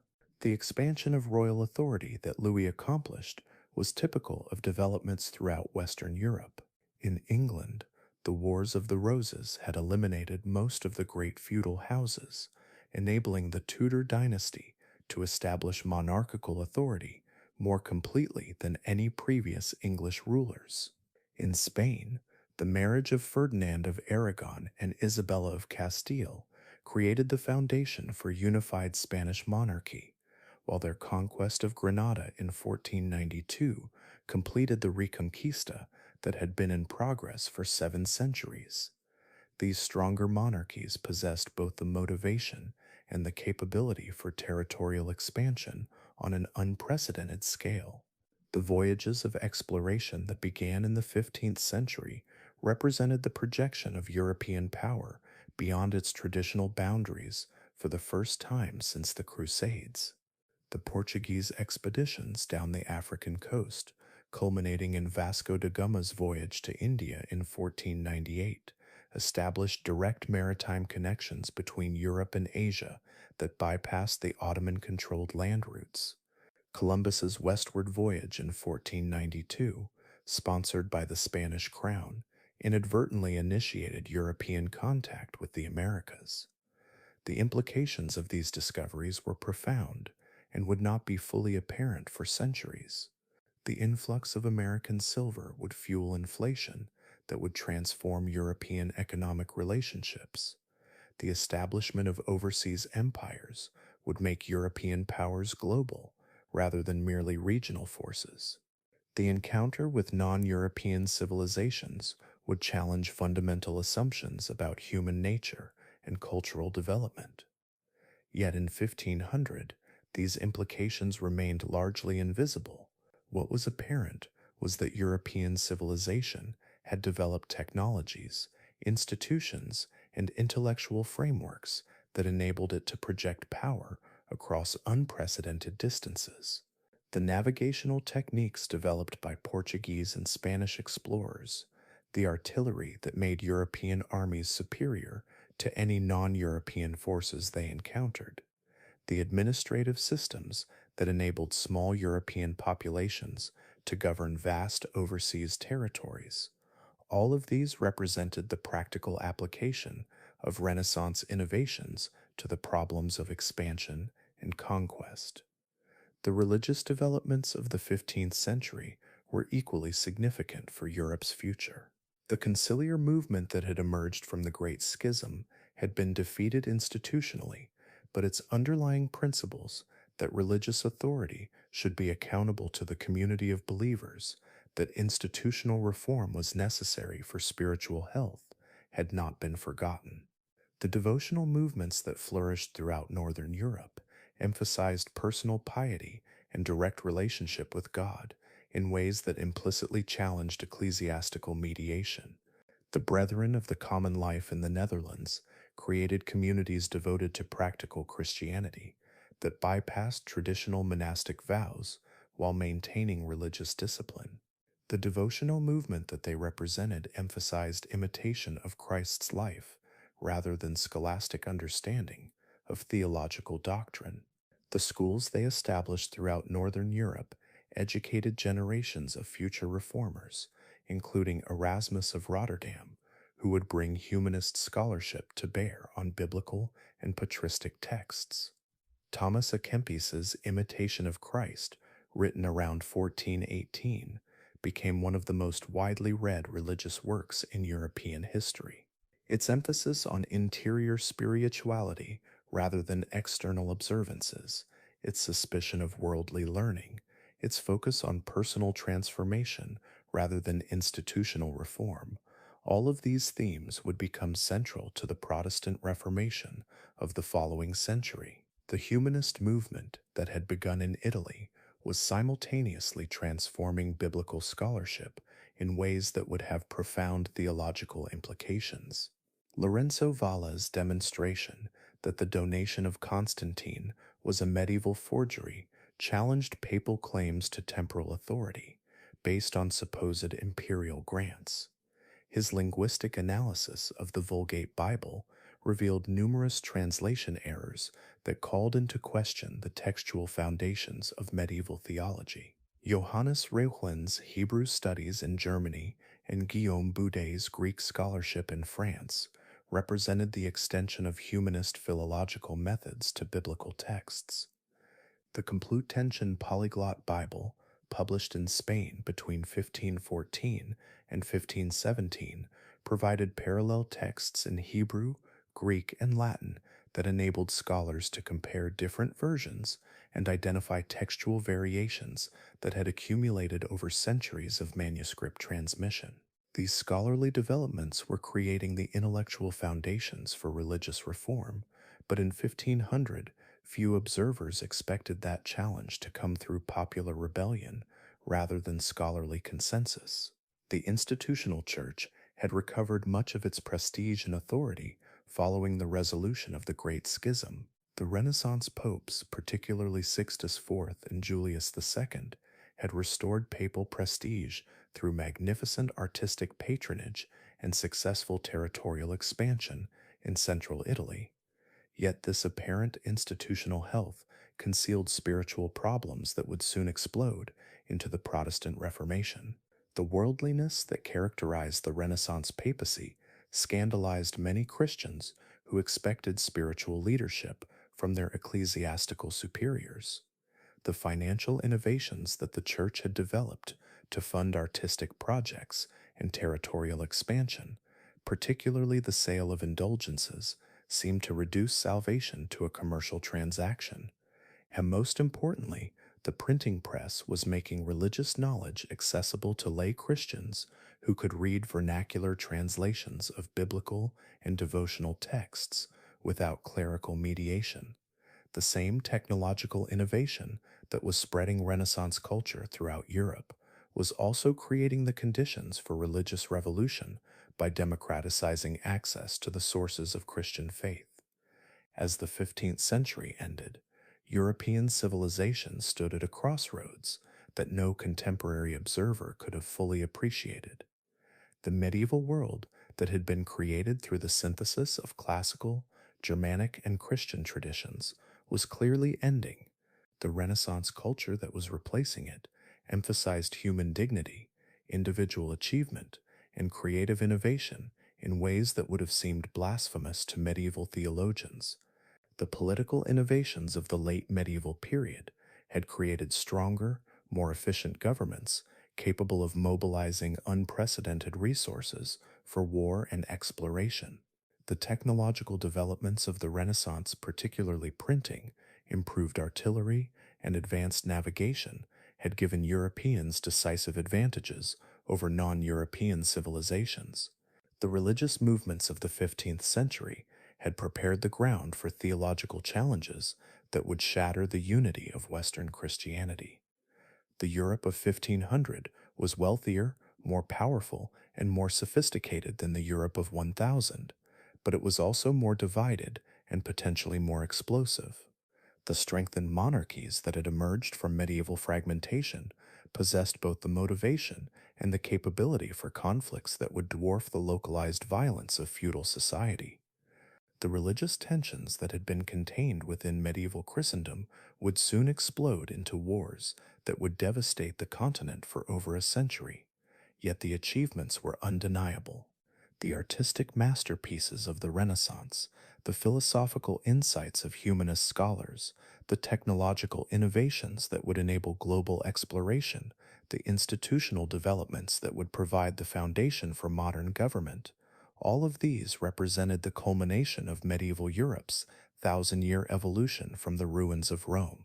As Columbus returned from his first voyage to the Americas in 1493, as Vasco da Gama rounded the Cape of Good Hope in 1498, as Leonardo da Vinci filled his notebooks with designs for flying machines and military engines, medieval Europe was transforming itself into something entirely new, the civilization that would dominate the world for the next 4 centuries. The medieval age was ending not with collapse but with transformation, not with failure but with unprecedented success. The Europe that entered the 16th century bore the genetic code of its medieval predecessor, but was evolving into something that would have astonished Charlemagne, amazed Thomas Aquinas, and perhaps horrified the authors of those chronicles who had recorded the simple faith and violent certainties of an age that was passing forever into history. The thousand-year story of medieval Europe was complete. The modern world was about to begin.